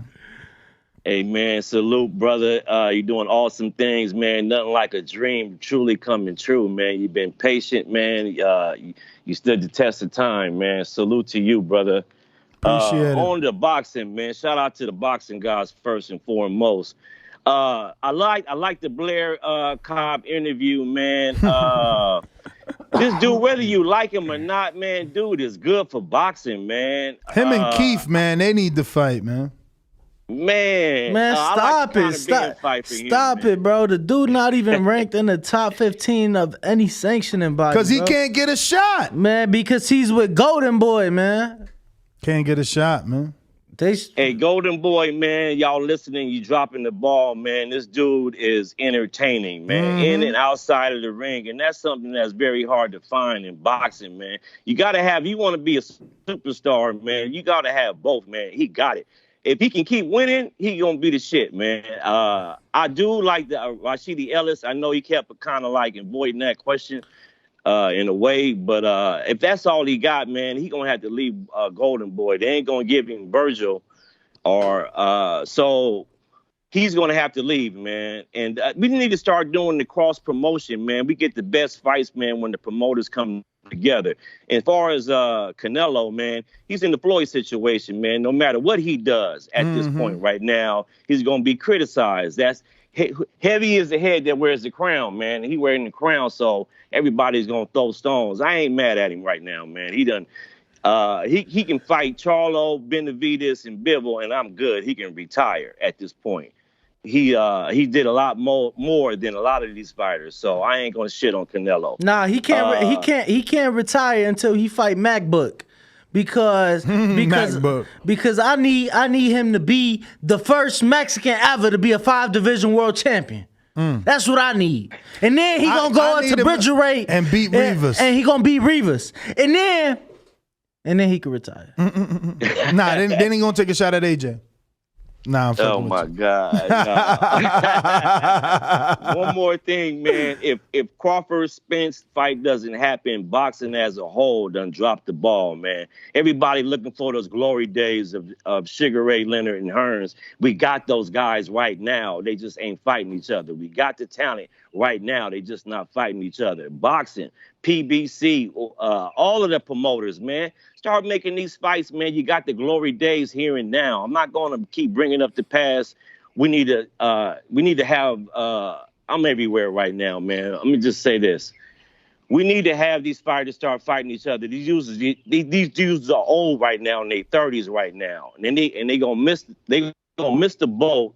One of them is going to take a loss, and the fight is not going to be as big as it should be, just like the AJ and the Wilder. By both of them taking a loss. You know what I'm saying? They both missed that boat. They could have made more money together. I mean, Wilder and AJ, when that shit is supposed to have happened. But go ahead. No, I was going to say, look at Khan and Brooks. You know what I'm saying? Next week, we'll get Amir Khan, Kell Brook, bro. That fight, I saw a picture. They first faced off, trying to get a fight with each other. They first faced off 10 years ago. Crazy, right? 10 years ago. So, no, absolutely. Info Joe, thank you, brother. Hey, that's all I got, man. Everybody have a blessed, no stress day. Hit them thumbs up, subscribe. You're listening to the #1 pound for pound boxing podcast on the planet. Peace, gentlemen. Shout out to Info Joe and shout out to Puff Puff Pastries. Yes, sir. I got Omega Cam, who is super chatting. He says, I don't like doing this, but Punch Drunk just released a video stating Keith versus Virgil Ortiz for a final eliminator as a mandatory to Earl versus Uga winner. Can the panel confirm or deny? Definitely cannot confirm. Can I confirm that? Sounds nice. I'm telling Aries to come through. He said 15 minutes. I hope it is a real 15 minutes. You know what I'm saying? Cuba? Yeah. Okay. But I hope it's a real 15. We got El Sucio that says, shout out TBV, shout out to you.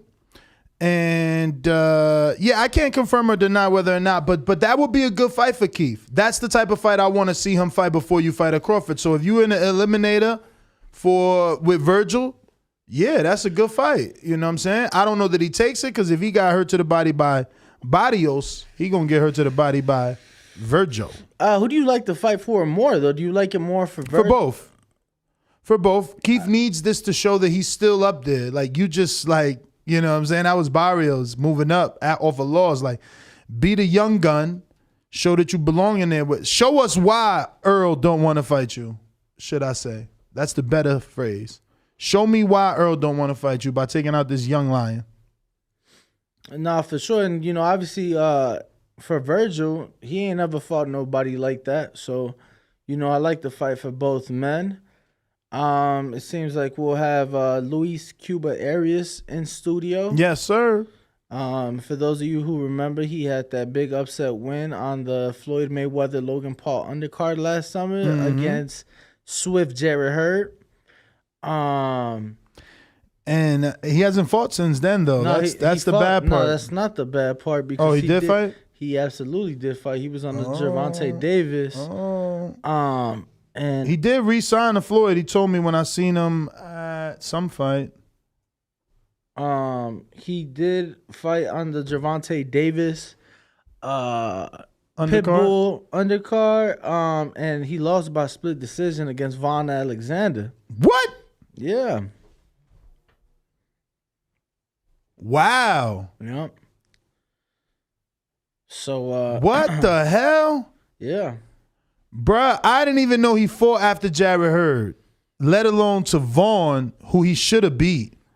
That's crazy. Shout out to Vaughn staying relevant by not accepting that loss. Like, Vaughn was put in tough ever since he got out of jail.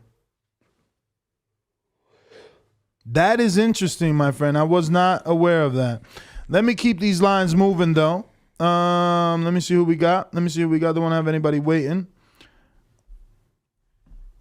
James Benitez, what's up?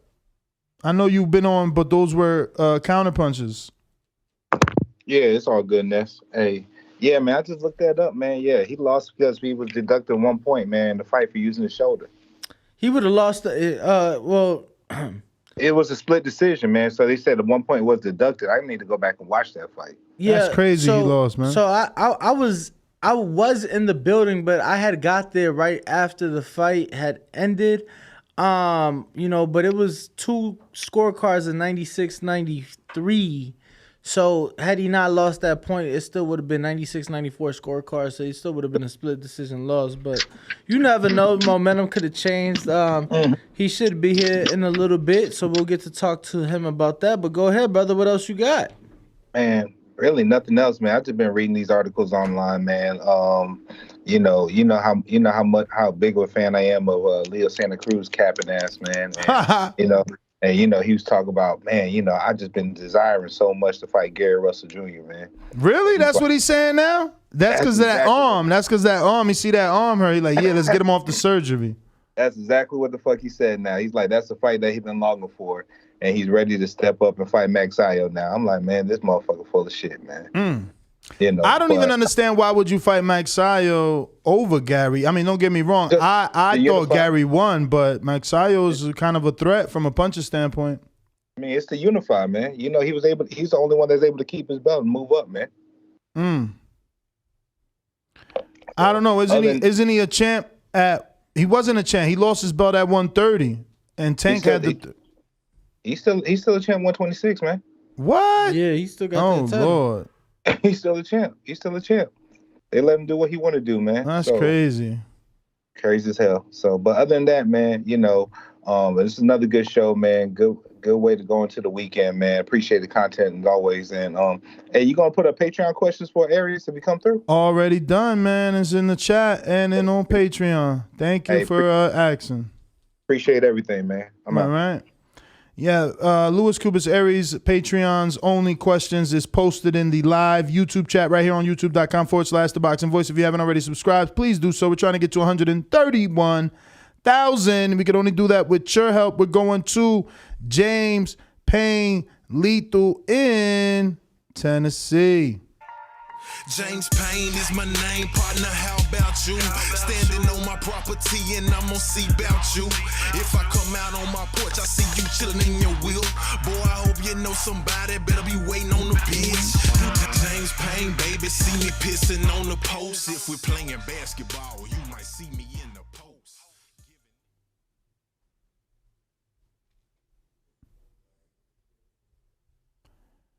No James, you working? I know James out there in that truck. We're gonna keep it moving. in Jermall, Louisiana. What up?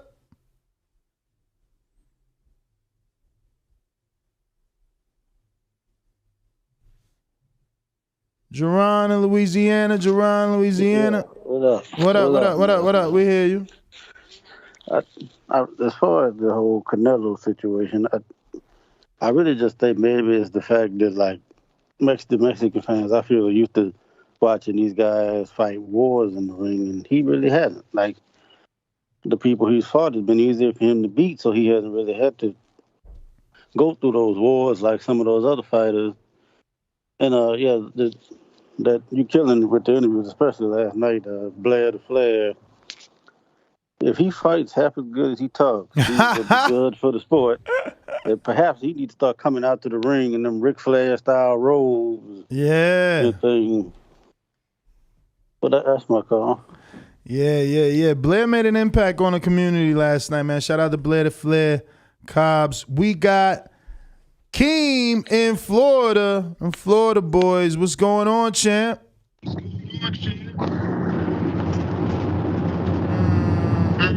Yo. I'm looking for it, Keem, but you barely answer the phone these days. I don't know where it's at, man. Where the fuck I left it? Oh, here you go. Nah. Wait a minute. You say you know boxing? Yeah. What is it? Maybe I don't know. Tell me what a pull counter is. Pull counter? I've never heard that term before. That must be your term. You must have been busy. Fair shake. HBO need to fire you. You don't know shit about boxing. You ain't shit.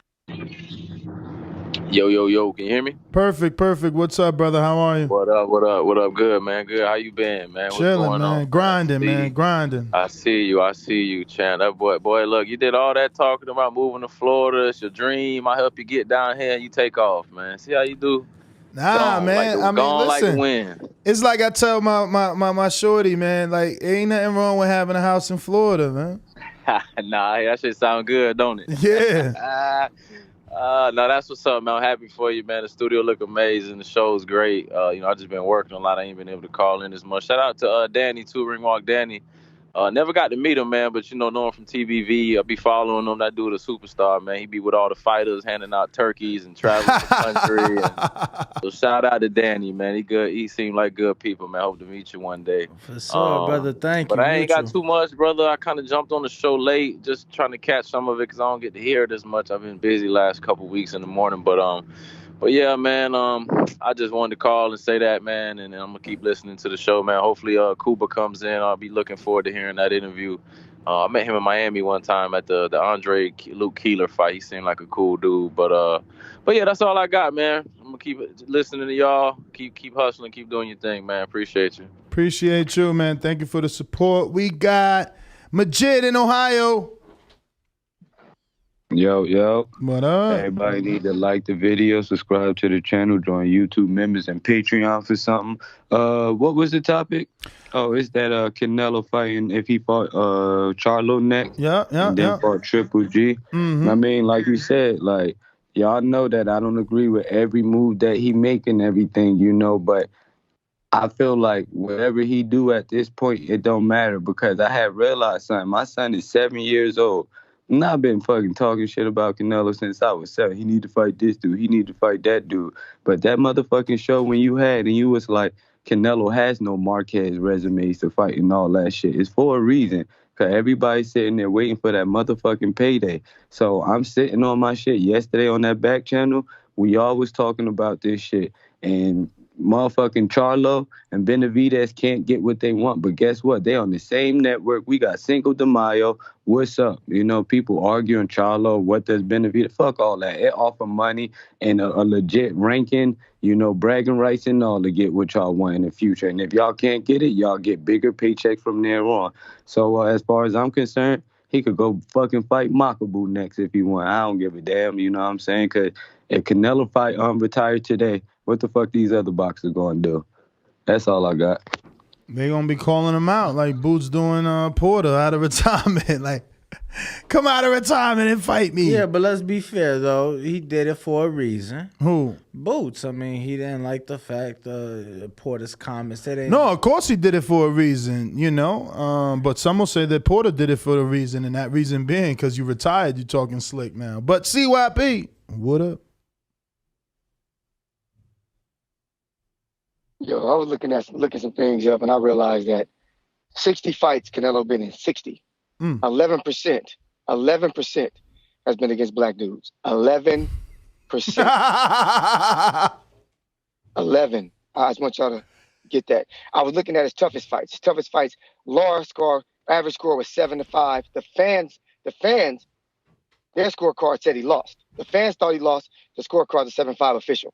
When it came to Jacobs, 7-5, 7-5, and the fans thought it was 7-5. He lost to Floyd, obviously.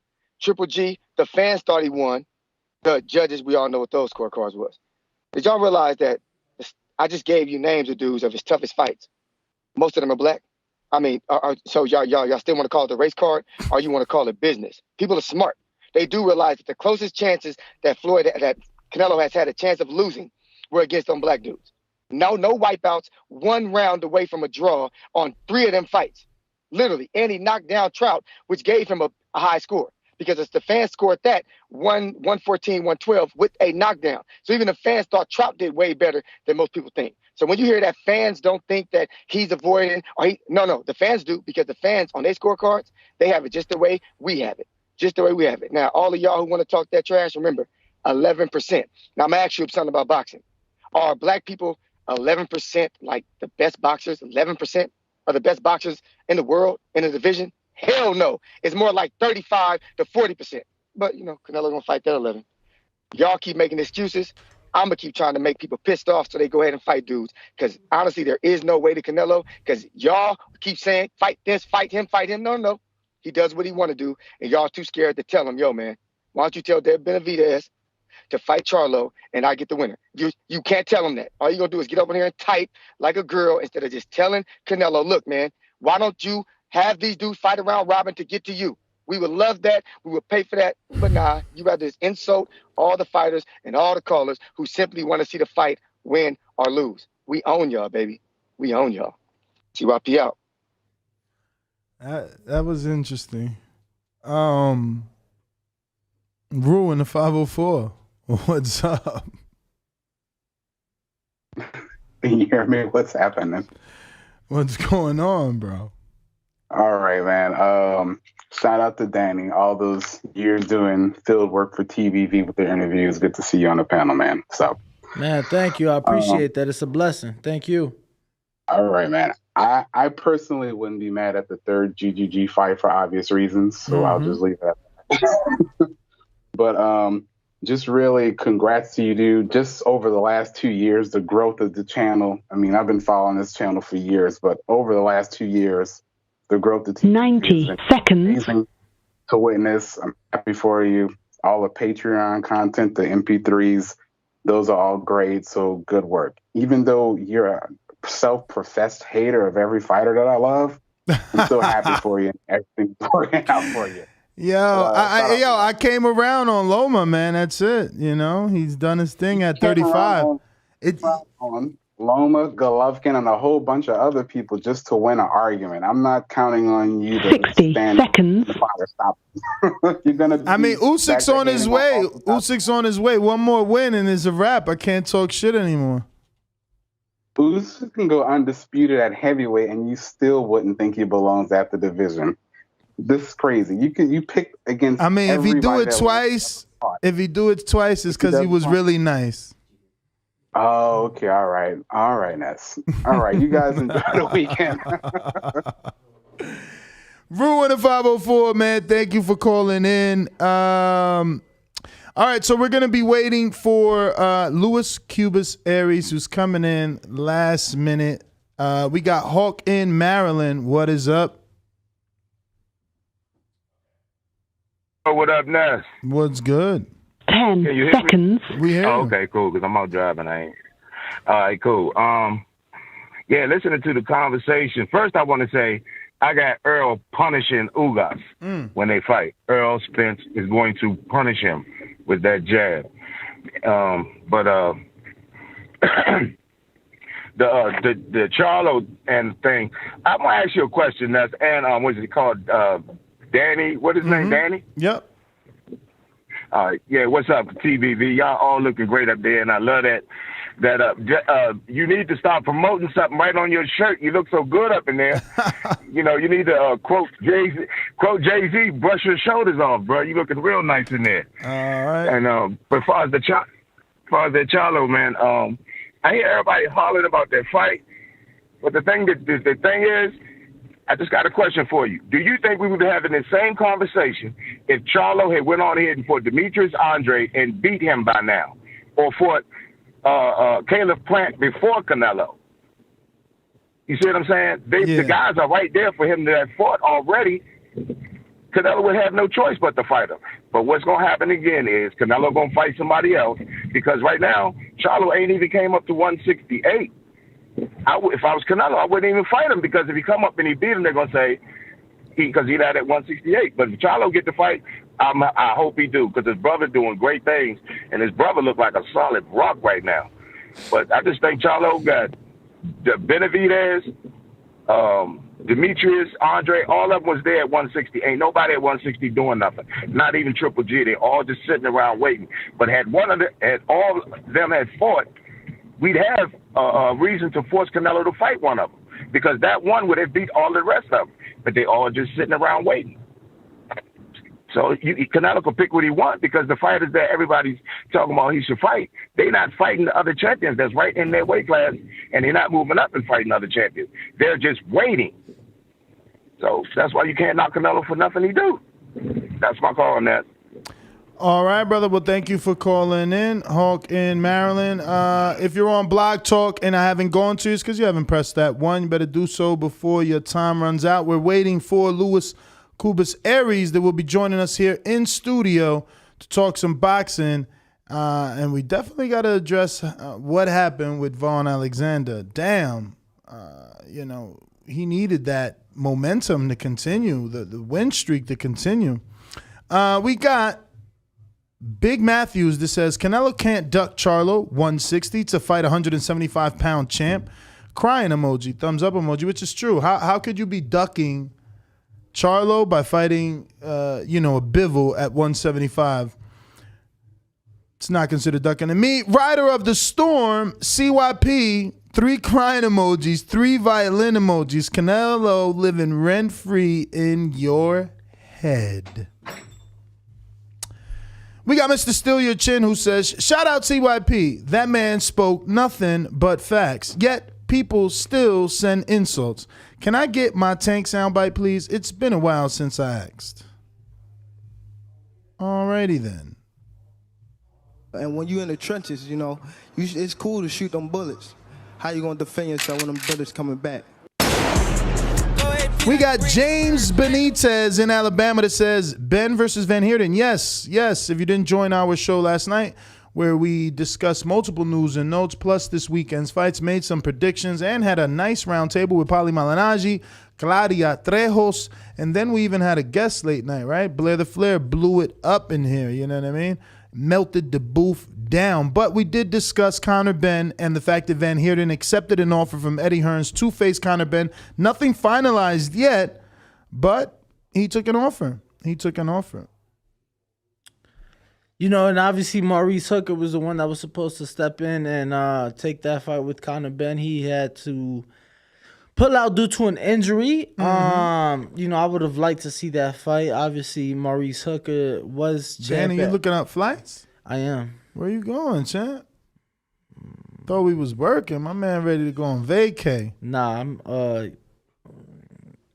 handling some business. Oh. But obviously Maurice Hooker.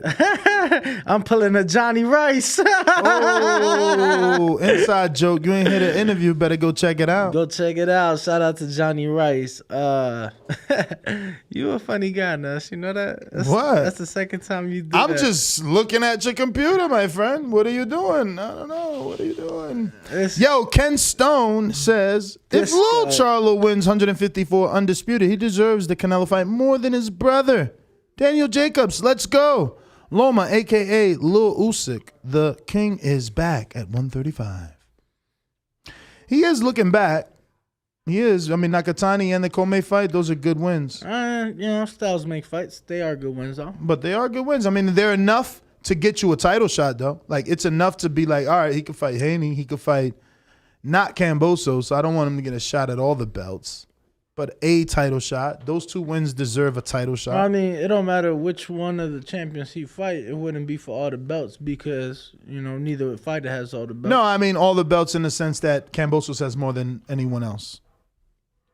So that's what I mean by all. Like, he's got more belts. So we got Big Matthew, should be number 3 for you as well. So we're going to go ahead and ring the alarm. In Jesus' name. For that, we appreciate Bro, it. how have I never heard that? Because that was on the show, man. Just like Blair the Flair, that little thing is our community. Until it reaches further, you know. To the Maurice Lee, that was bro. That happened on the show. Like I've heard it a few times now, but that shit is fucking hilarious. Mm-hmm. Hey, you remember back in the day when AB was fighting, and after the fight or even before, AB was fighting, man. I was so old back then, or young. No. I was gonna say back in the day in the sense of what I'm. Yo, AB hasn't fought in a while though. Yeah, a year. What I'm getting. Has it only been a year? Yeah, January last year. I mean, who did he fight though? It wasn't like a significant fight. Nah, it was the one cat. The one cat. The Latino. I don't even remember the cat. Nah, bro, because he had a question mark on his avatar. On Box Strike? I don't know. I'm joking. Oh, okay. Nah, I was gonna say, remember he'd give like his brush. Yeah, to his dad. Like, brush my hair, bro. Like, I'm sitting here. I didn't want to do it on camera, but I think I'm gonna have to start making it a thing, right? To brush your hair? Nah, because I really don't have none. That's why I've been rocking the hats the last couple days.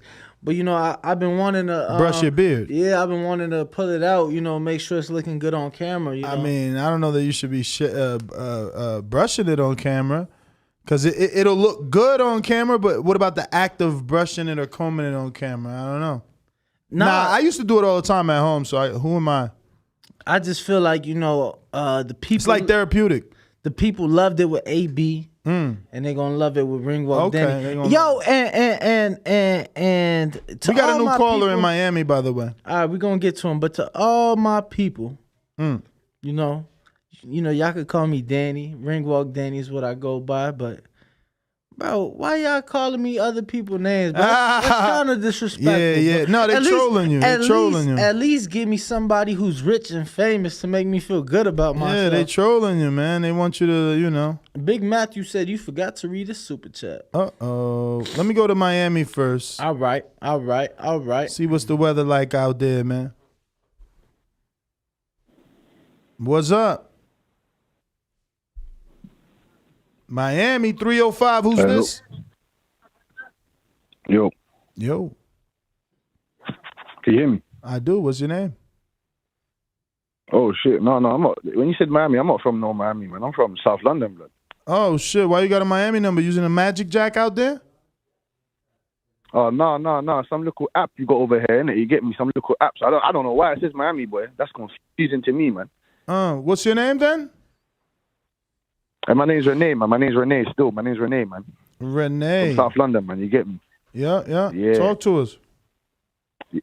Yeah, man. I appreciate your content. You get me? I appreciate what you lot do, man. You get me? It's very important to the boxing community. You feel me?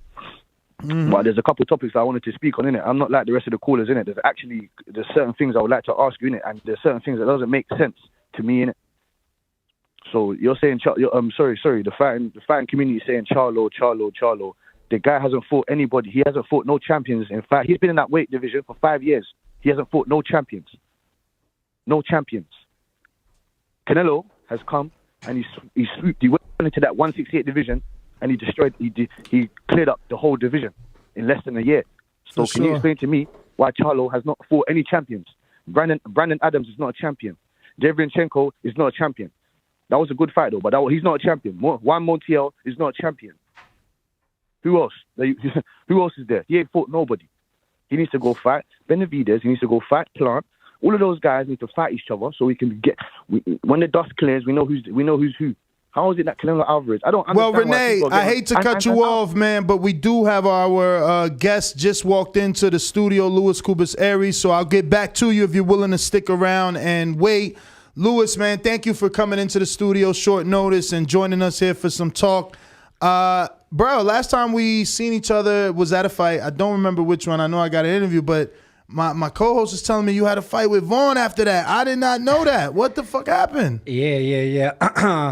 Like I said, I was already in the mix, man. I was supposed to get a big fight. Tony Harrison fucked the fight up. We were supposed to fight in December, and he ended up having his issues, so we ended up not fighting in December. I was supposed to fight I was supposed to be one of the pay-per-view fights. You know, I had just beat a unified champion. But too many people turned the fight down, and you know, in the business, you got to have a TV-type fight, and we didn't. So they threw me on the card. Everyone said no to the fight. And instead of just letting the little fish go and going after the big fish, I took the fight with Vaughn, who's not really a junior middleweight. You know, he's more of a bigger guy. I mean, I took the fight. I felt like I won the fight. I did enough to win the fight. But, you know, fighting at 3 o'clock, you know, things are just a little different. And for whatever reason, the judge is stuck there. He won the fight. But, I mean, I felt like I won the fight. But it is what it is. I'm still here in the mix, you know, and I'm still going to get it right back. It's crazy, man, because you've been looking so good under the tutelage of obviously Ishmael Salas, and you know that would have been a good win, a common opponent with a couple of people, so it would have definitely kept the progression moving forward, man. And like you said, you got to start over again. I mean, it could have, even if I would have won the fight, we fought at 3 o'clock, so nobody even would have saw the fight. Lying. No one saw the fight. No one saw the fight. No one even knew what happened. The arena was completely empty. So, like I said, had I won the fight, it would have just been a W. The fact that I lost the fight, even though, like I said, I felt like I didn't lose the fight, it's not now. There's more excuses. You know what I mean? But there's no reason why I shouldn't be able to fight any of these top guys at 154 pounds. Like, I just dominated a unified champion in the division. And whatever happened with Vaughn's not a 154 pounder. He had to meet me at a catch weight because everybody else said no to the fight. So he had to meet me at the catch weight, and even at the catch weight, I was 2 pounds lighter than him. You know, but like I said, it is what it is, man. If these guys at 154 pounds really want to fight, it ain't no reason why we can't fight. I hadn't won a fight in who knows how long before I fought Hurd.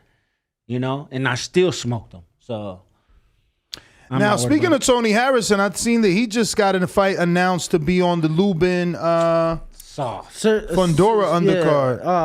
Sergio Garcia. Yeah, he's fighting the loser. Obviously, Fundora beat Sergio. Did you know about that? Bullshit. Yeah, I mean, I've been reading on it. I don't know. Did it get announced? Yeah, they got announced yesterday. See, that's not officially, but it's it hit the internet. And that's bullshit, man. Like I said, he's soft as hell. Like, he could have fought me. You know what I mean? There's no reason why he couldn't have fought me. You fighting somebody who lost on the same night that I lost. I just lost at 3, and that dude lost later on. But what kind of credibility does he have to fight Tony Harrison? He ain't beat nobody. Who has he fought in the division? Look at my resume. Look at that man's resume. I got a better resume than them. I mean, I got a better, like I said, we lost on the same night. I mean, but at least I got wins over a champion. I just beat, like I said, I beat a unified champion in the division. So why wouldn't he fight me? Like I said, he could have fought me in December. He fucked the deal up. How so? What do you mean? You said that twice already. Because he was just making excuses. You know what I mean? I had made it clear that I wanted to fight him. You know, I went on Twitter. I had told Floyd, I think that, you know, I called Floyd while I was moving to Vegas. Like, yo, I think me and him should fight. Floyd agreed. I saw Floyd make the phone call to make the fight happen.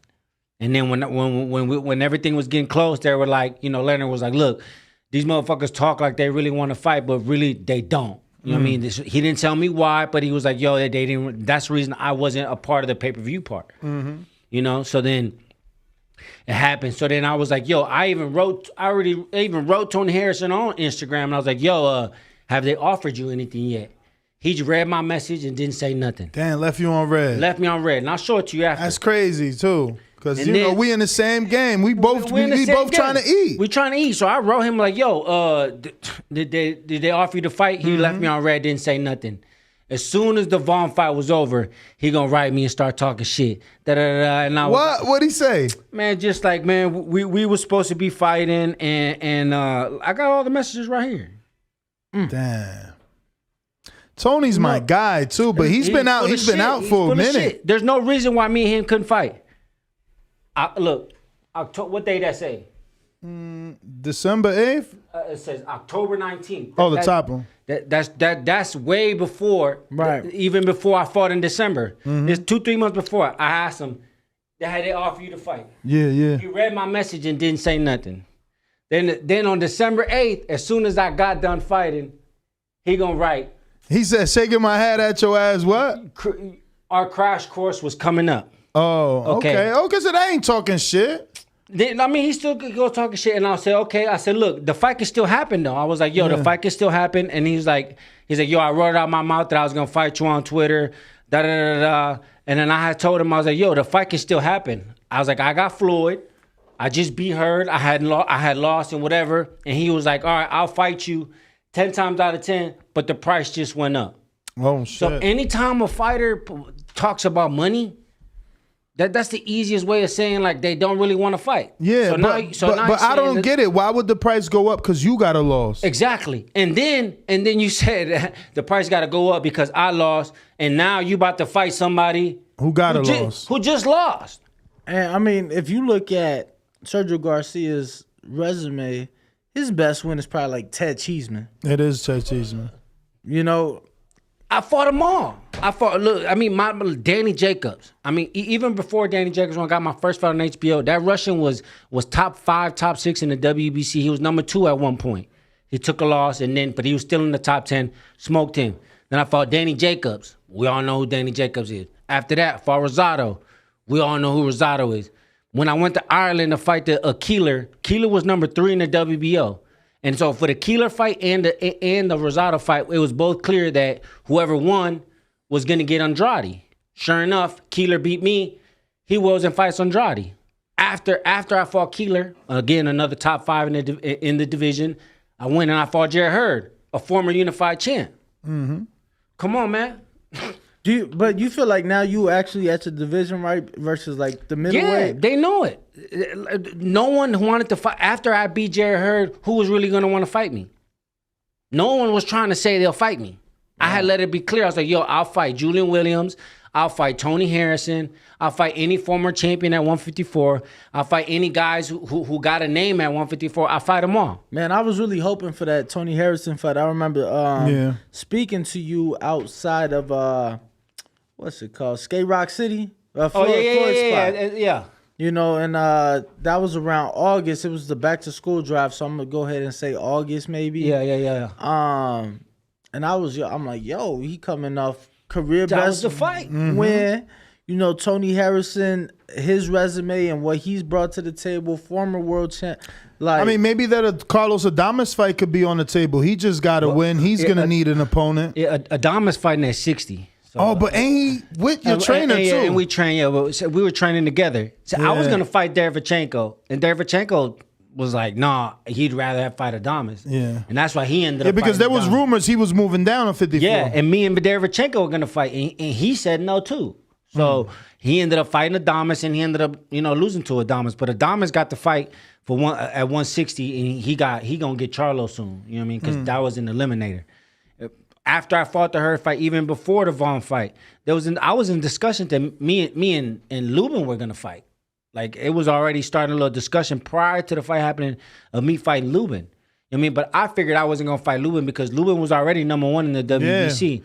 They put him in another eliminator now. Yeah, and they put him in another eliminator. So I mean, I kind of was like, the fight maybe could happen, but I knew like from their side, it's like we already number 1. Why would we fight Cuba? Like that's the main reason is why would they fight me? Yeah. You know what I mean? So like I said, the Tony Harrison fight was perfect.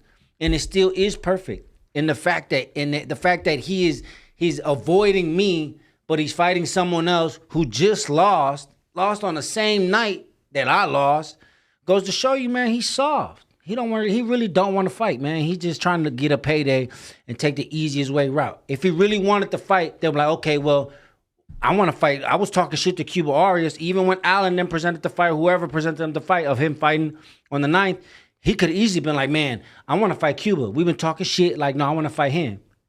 But he told me he's not going to fight me because they got to pay him more since I lost. But then you go and fight somebody who just lost.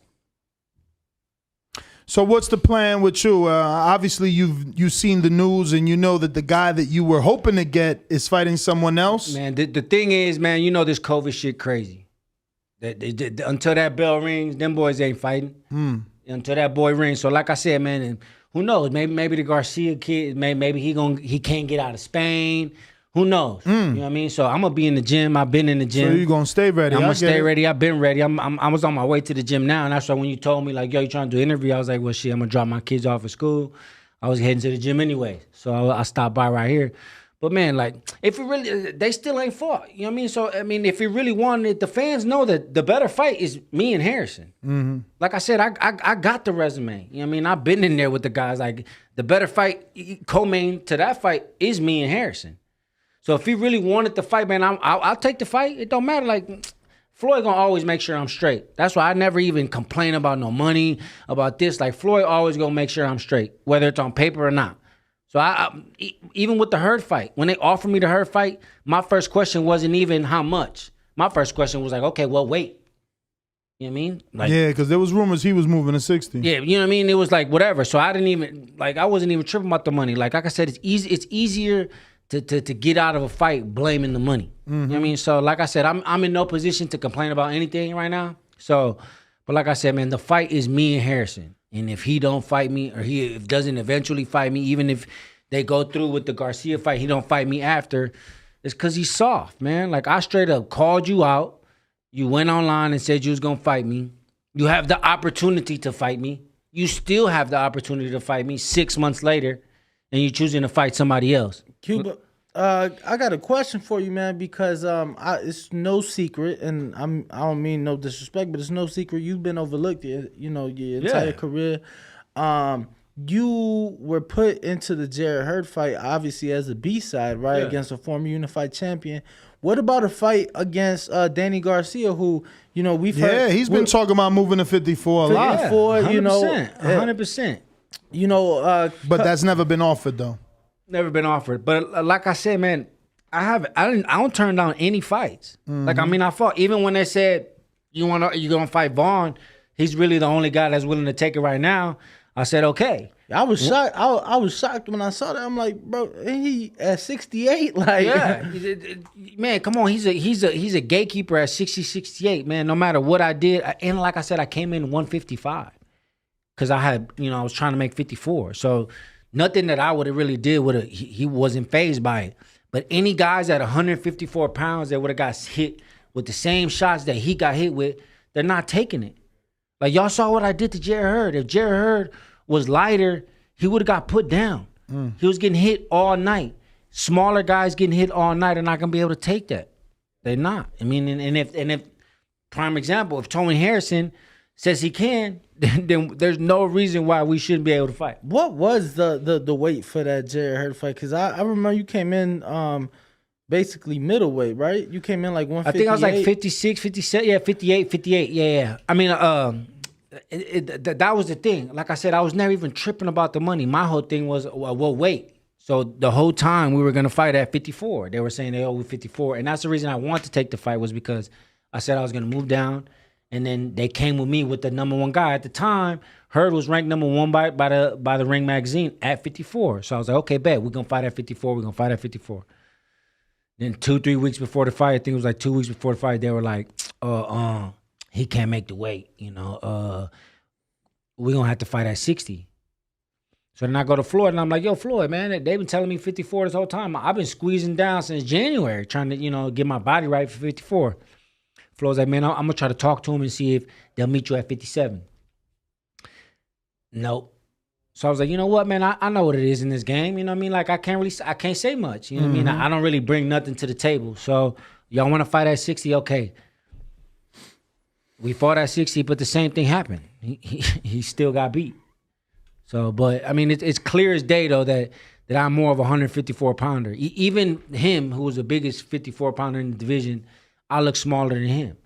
I mean, but I'm a threat to any and everybody at 154, and they all know it. And that's why it ain't as easy to get a fight as I thought it'd be. You know. So I got some questions from the people. Ruin of 504 New Orleans. He's saying, "Are you up for a rematch with Vaughn Alexander?" I mean, yeah, but the fight don't make sense. For one, no one saw the fight. The fight was at 3 o'clock. You know what I mean? But two, Vaughn fights at 60, 68.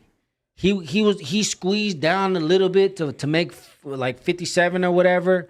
But then he was, you know, he's a big dude. You know, he's a big dude. Man, I'm trying to make my case at 154 pounds. Any guys, like I said, the only guy at 54 pounds that I fought was a unified champion, and I had no problems with him. So I need to be fighting guys at 154 pounds to prove my case, like that's a division that I need to be fighting at, you know. So, I mean, I don't think the Vaughn fight makes sense, but again, if that's the only guy that's willing to take the fight, then like it is. Do you have a planned date or a month? I mean, I'm in the gym now. I mean, but they told you to get ready for anything? Like, stay not ready really. for I mean, March? I stay ready, period. You know what I mean? I mean, as of right now, it looks like I'm gonna end up just fighting with Tank. You know what I mean? Usually I end up just fighting with Tank. Again, nothing is known. Oh, you mean on a Tank card? Yeah, I mean, I end up just fighting, you know. Just, Yeah, they're saying that him and Romero's back on for March. That's pretty soon, though. I mean, I haven't really heard any dates. Again, those big fights, I mean, they start the first, you never take the first date, like, serious. You know what I mean? Like, they said Charlo and Castano was going to fight in February. They're not fighting till March. Yeah, March 19th. You know, it now. just, you know, the game, with this COVID, with trying to get the deals together, like, they usually never get that first date right. That's why it takes time for them announcers. But whenever there's another big Mayweather promotion card, you know, I'm gonna try to hop on. Like I said, I'm staying ready right now. I was in the mix to fight Lubin. I've been trying to fight Harrison. They about to fight April 9th. Again, COVID, anything can happen. People getting phone calls on the next day, you know, so I'm just staying ready. I mean, but my goal is to be a champion at 154 pounds. I've let it be clear that I'm willing to fight anybody at 154 pounds, and I don't turn down any fights. So. Really quick, you know, you just mentioned the Charlo Castaño, obviously a rematch for Undisputed. Just your thoughts on that fight? I think it's a real good fight. You know, it's a real good fight. The first fight was great. You know, I'm hoping that Charlo makes the proper adjustments. You know what I mean? Like, it's just that they each needed just a little bit more. But I just think, you know, Charlo, usually when two good fighters fight, you usually lean towards a bigger guy. So I'm leaning towards Charlo this time, man. Hopefully, you know, he gets it done. And then your thoughts on you know, Lubin and yet another eliminated is crazy, but just your thoughts. Obviously, he'll be facing Sebastian Fundora. Yeah, well, I didn't think Fundora been looking that good lately. Right. You know, he's had a lot of good performances early in his career, but I don't know, maybe he's struggling to make the weight. You know, he just tall, and but I think it's gonna be a good fight. I think Lubin can hand it. You know, can take care of it. You know, as long as he don't get hit with any hard shots. You know, and he's able to have good, sharp defense. I know that they're gonna be taking the training seriously. I'm pretty sure he's not even going to train in his home. He's getting out for camp. So, but it's going to be a good fight too, you know. But I like Lubin in that fight. And then obviously tomorrow, across the pond, former foe of yours, Danny Jacobs and John Ryder.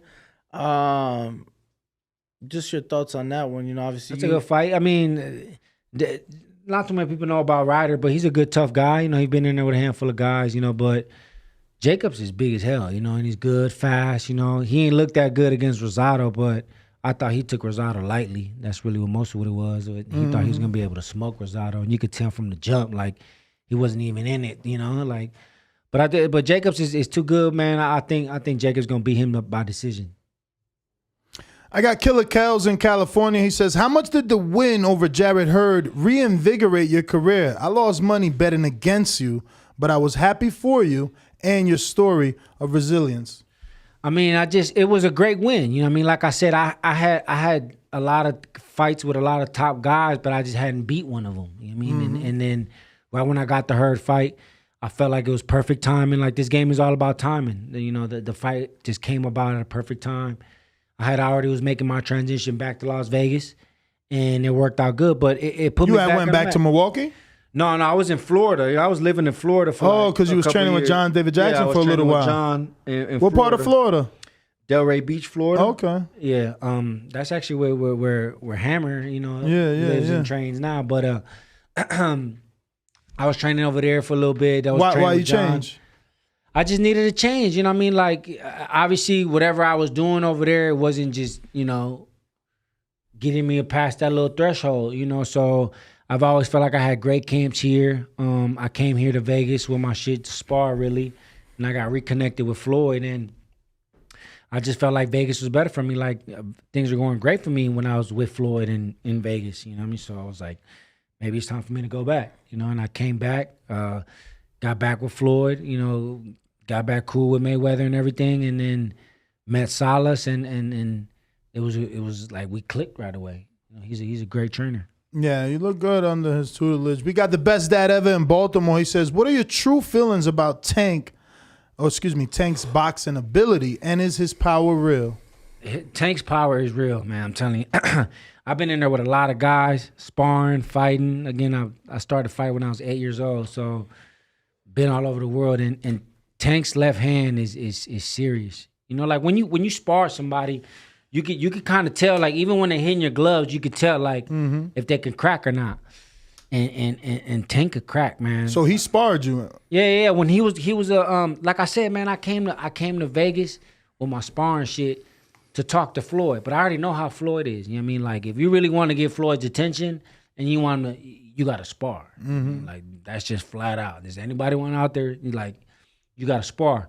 So I came out here and I was gonna spar somebody else, and then Tank needed work. And this is when he was getting ready for Leo Santa Cruz, and I was like, all right, come on. And we ended up going 10 rounds. So I was like, shit, you know, that's how I knew. I was like, Tank, you know, he's a little beast. I mean, at the time I was big. I mean, like I said, I was already squeezing down the weight, so I was probably like 160 maybe, 160 some change. How much you think he was? 140?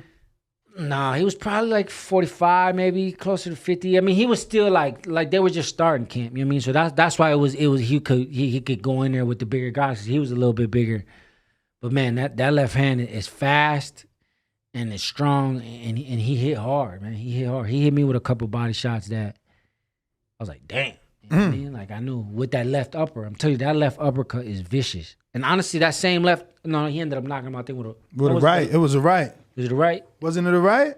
No, it was a left. It was a left. Yeah, it was a left, but it was just from he switched a little bit, but same uppercut. Oh yeah, maybe it was that same uppercut he hit me to the body with. And I had to, you know, like, I mean, I'm a vet, but you know, I know how to play it off, but he hit me with a left upper to the body where, man, I had to grab him a little bit, push him, walk away. Yeah, get that breath back. Get that breath back. You know, it took about a minute and a half for me. Like, okay, we good. Wow, okay, that was serious. Then you didn't pull the Keith Thurman and took your mouthpiece out.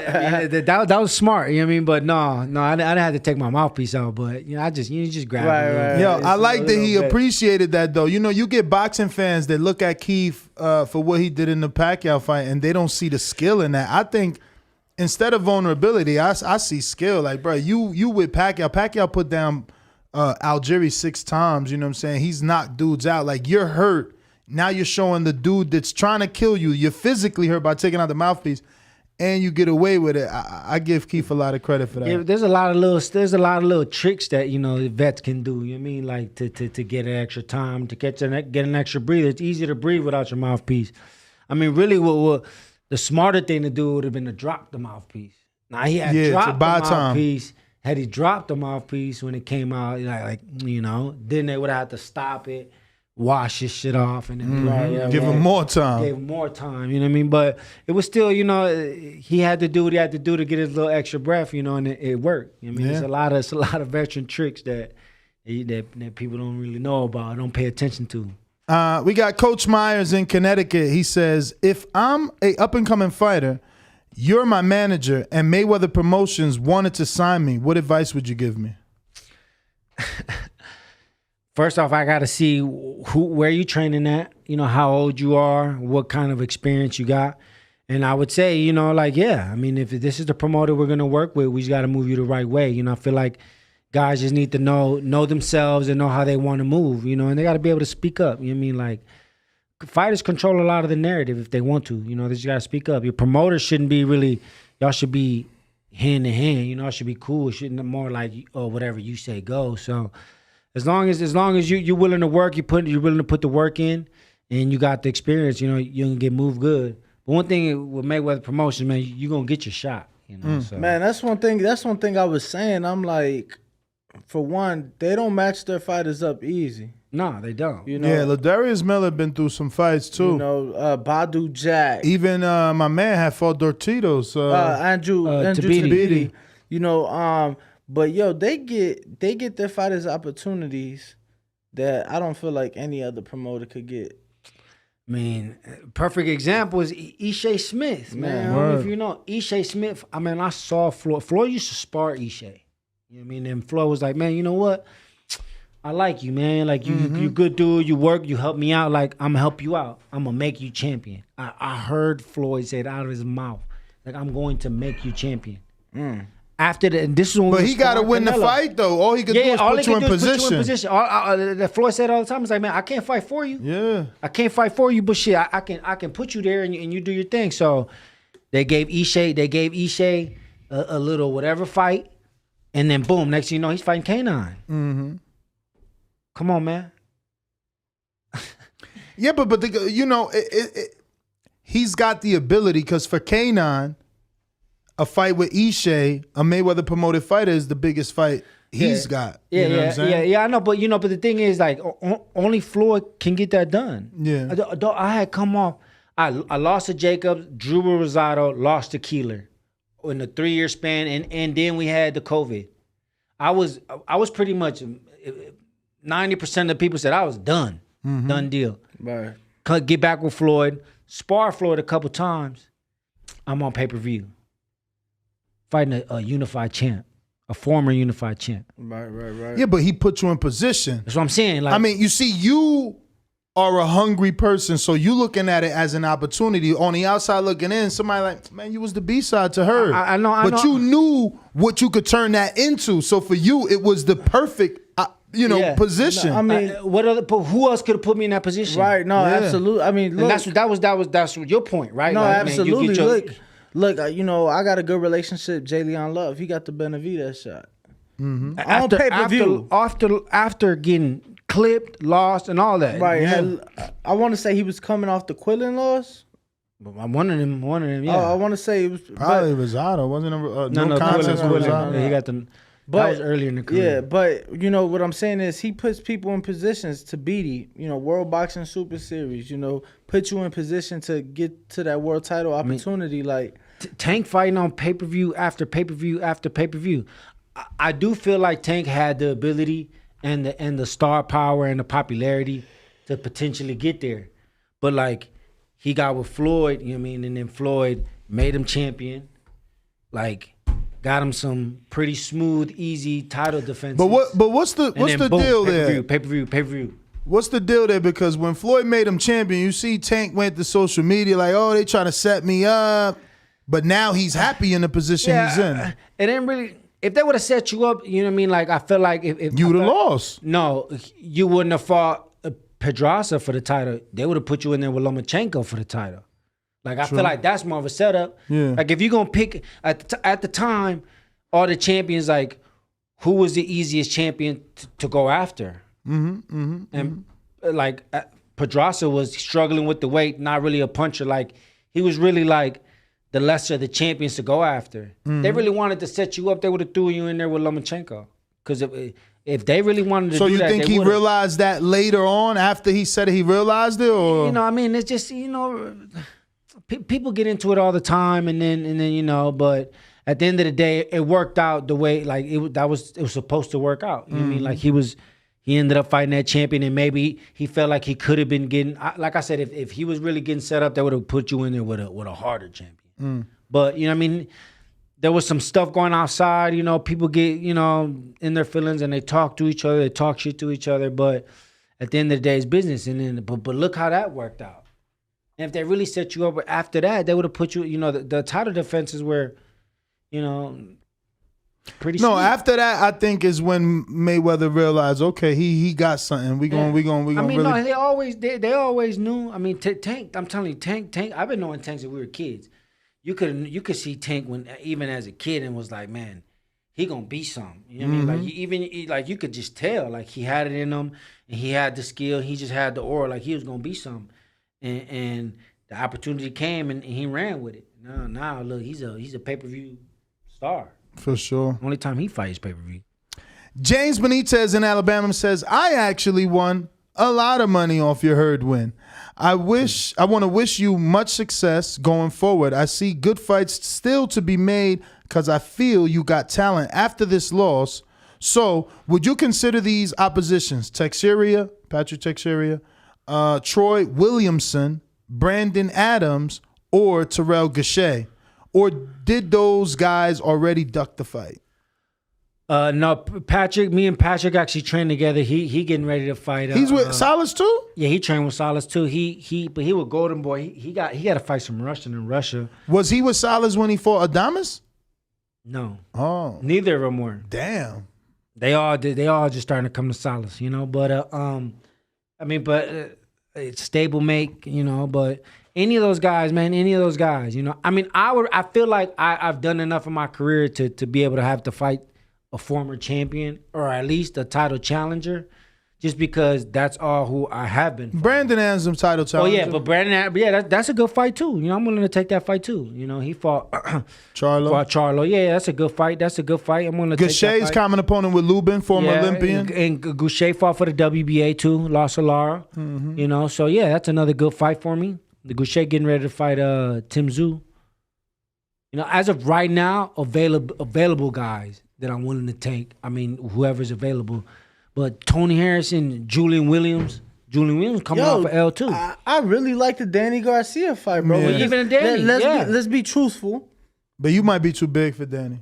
Danny ain't. He trying to move up to 54, and Exactly. I'm trying to fight at 54. But that's the thing. You a natural 54. You know what I'm saying? He might be looking for like a Brian Perella who just beat Tony Harrison. He said no to me too. But, you know, let's look at it. They're going to be like, okay, man, he just lost to Von Alexander. You know, I'm a former unified champion, a former champion. It's the weight, man. You know, so I don't know. I like that fight. I really do. I used to want the Danny versus Harrison fight. I thought that was a good fight. Yeah, I mean that was a marketable fight. You know what I mean? I feel like I'm in anybody you put me in, I can fight you is gonna be exciting. You know what I mean? I don't want to fight. I'm just saying. Anybody they put me in there with, I'm gonna make sure you get your money's worth. You know what I mean? So, but there's a lot of fights still out there for me, man, and I'm not done. You know, just because you take an L don't mean nothing. Took in more than one. No, you know absolutely. And bounce back. Well, so Cuba, let's talk about it, man. You know, obviously you want to be at 54. You've had to take those fights at 60, you know, for the opportunity, but now you got an opportunity at heavyweight right here, bro. Get out of here. How that fight play out? I ain't got no stamina. He's stopping me. And body shots. We got Coach Myers that says, I think he's misconfused because you're still with Mayweather. You just re-signed after the Herd win. Yeah. No, actually prior to it. You know what I mean? But a lot of I gave him the signature. I mean, but me and Floyd cool. You know, we know what it is. But yeah, I'm with Mayweather Promotions now, and bless you, man. I'm a bounce back as always. You know, they gonna make sure I'm putting a good fight, and you know they get it done. So I mean, Mayweather Promotions did what 3 pay-per-view fights last year, Mm-hmm. and ain't nobody else doing that. Nah, ain't nobody else doing that, but I don't think the fight fans are happy about that, man. I mean, they're definitely putting them on. Like, look, this year we got Luis Ortiz, Charles Martin, and then we got Keith Thurman and Barrios. Yeah. You know, they can make those a little bit stronger. What did you think of Thurman's performance back? I thought Thurman did good. You know what I mean? I felt like he did enough to win the fight. You know, he definitely won the fight. I felt it was more of what Barrios didn't do that made Thurman look better. Do you feel that had he fought the way, because after Barrios hurt him to the body in the 8th, he fought a different fight. He's shooting the jab a lot more active. You know, from the 8th to the 12th, that's when he got the rounds he did win. You know, that's where it came. Do you feel that had he fought that fight from the beginning, he would have had more success, or do you think it would have left him vulnerable to get caught and hurt? Well, I feel like I just feel like Barrios fought the wrong fight. You know what I mean? Like, you got a guy coming off a 2-3 year layoff. You know what I mean? And you don't jump on him right away. Got to push that action. You got, you know, he should have pressed him right away. Hit him to the body. Like, dog, it's been, how many times has Keith Thurman been hurt to the body? Twice. Now 3 with Barrios. Yeah, you know what I mean? So it's it like, was Luis Collazo was the first one in Tampa. Bad. Hurt him and bad. then Pacquiao hurt him bad. Pacquiao, and now Barrios. Yeah, you know what I mean? Like, so it's like, man, why ain't we jumping on this guy, getting him to the body right away? Mm-hmm. You know what I mean? Like, it could have been a different story. But Thurman did the experience thing. He looked good. He got the rust off. He looked strong, you know, but he's still very vulnerable. So, which is why it makes it exciting for these fights, because he's strong, but he's vulnerable. You know what I mean? So let me ask you, obviously, because I'm not a fighter, so my mind always goes to, man, he should have knocked him out, because fucking Tank knocked him out, who started at featherweight. But you as a fighter, and we've been interviewing fighters all week, no one, like, fighters don't go to that. Like, why didn't you put the pressure on Thurman's shoulders that he should get a stoppage if Tank got a stoppage? This guy's a natural welterweight. Tank started at fucking 126. yeah, I mean, I feel like Tank. I'm telling you, Tank's left hand is ridiculous. But Tank, He's different. He's different. Tank. Barrios was getting ready to move up. You know what I mean? So it was a lot harder for him to make 140. He looked bad on the scale. Mm-hmm. Like, I was next to somebody and I was like, Tank gonna knock him out. Like, this is at the weigh-ins. Wow. I mean, I could just tell. But at 147, you know, Barrios was just more filled in. And he looked like, you know, he looked strong. Like, even though Tank did put him down, like, when he went down, he got back up. You know, he was never, like, really, you know, the whole fight. It was just he went down, caught his composure, got back up, and then the knockout was the body shot. You know, and then I don't know, I mean, like, Thurman's strong, but you know, he's a little slower. And I was more upset the fact that Barrios just fought the wrong fight. You know what I mean? Like, Barrios came into Salah's gym before the fight got announced, like early, like January maybe. And he looked big. You know what I mean? I was like, oh shit. I was like, man, 47 gonna be all right for you. I said, shit, you might even be a 54 really. Like, he big, man. He like man, they got his weight, they got his height wrong. You know what I mean? Like, he a big dude. So, man. Yeah, they say he's over 6. I mean, I met him for the Tank fight. I was at the fight and the press conference. I'm so tall that it makes it hard for me to realize when someone is that tall. So yeah, and I mean, he a big dude. Man, he fought the wrong fight. Yo, I gotta ask, just because, you know, you haven't worked with Floyd a lot throughout your career. A question: senior or junior? No, I mean Floyd Mayweather Jr. Junior. I mean, he just said he was sparring him and he got signed again. I know. And that's why I'm leading to this question. Al. Oh, have you met him? Have you met Al? Yeah, I met Al when I first was with Floyd. When he got done fighting, when he fought Cotto. Okay. I was with Floyd in the back, and I was still amateur at the time. But Floyd hooked it up. You know, all the sparring partners got hooked up real nice, suits, everything, floor access, all of that. And I was in the back, and then, you know, Al came in and made sure to shut all the cameras off. Right. I saw him there, and I was able to shake his hand then. That's crazy. That all the stories are the same. Like, he made everybody shut the cameras off. They put fucking cardboard on the windows. It's like, yo, you can't see that, man. That's hilarious. Yeah, that's how he likes to move. That's how he wants to move, and he's so powerful that everyone gotta respect it. You know what I mean? So, I mean, I everything they say is true, man. Like, they said he does business phone on the flip phone, and I seen him mind you, this was when he fought Cotto. He had a flip phone. You know, he had a suit, quiet man. He just sitting in the back. He's tall. Yeah, tall. You know, but thin, powerful, and then he don't want to be seen. He want to just stay low key, and like it's only be a handful of fights that he even comes to. Mm-hmm. I mean, and I was able to see him at one of them. It's funny because, you know, we'll have man, it seems like anybody who's associated with PBC, we always yo, guys, like, yeah, man, you know, them opportunities, they changed my life. Yeah. "Oh, you talked to Al? You met Al? Oh, I ain't never talked to him. It's crazy. Yeah, He changed my life. Yeah, he moving the dog. Different, man. He moving different, man. He moving different. Like even like like I said, I've seen Floyd talk to him. You know what I mean? But I've never spoke to him other than that one time in the locker room. Just, hey, how you doing? Nice to meet you. Other than that, you know what I mean? But it's only like a handful of people that can get to Al. Like you get into like his other people that could get to him and get the message to him. But there's only a handful of people that's getting the message directly to Al.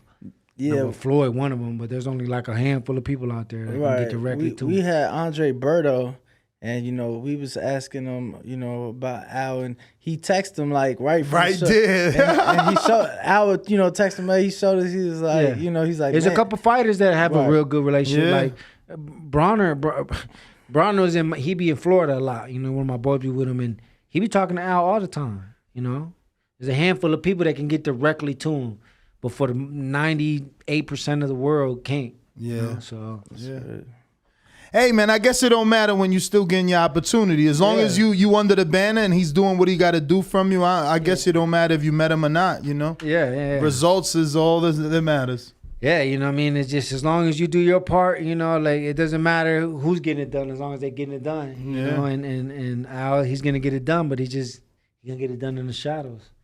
Well, Lewis, I think that's all our questions. I want to make sure I didn't leave any super chats behind. Thank you for coming in late notice. We appreciate you. Please give out any social media for anyone who isn't following you can do so. And we look forward to getting you back on as soon as you announce something. We're in Vegas now, so you can stop by anytime. Okay, bet. Yeah, man.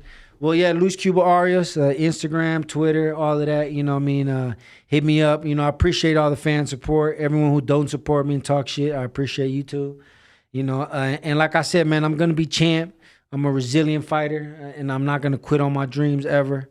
And I'll be back, man. And like I said, push the Harrison fight, push the Williams fight.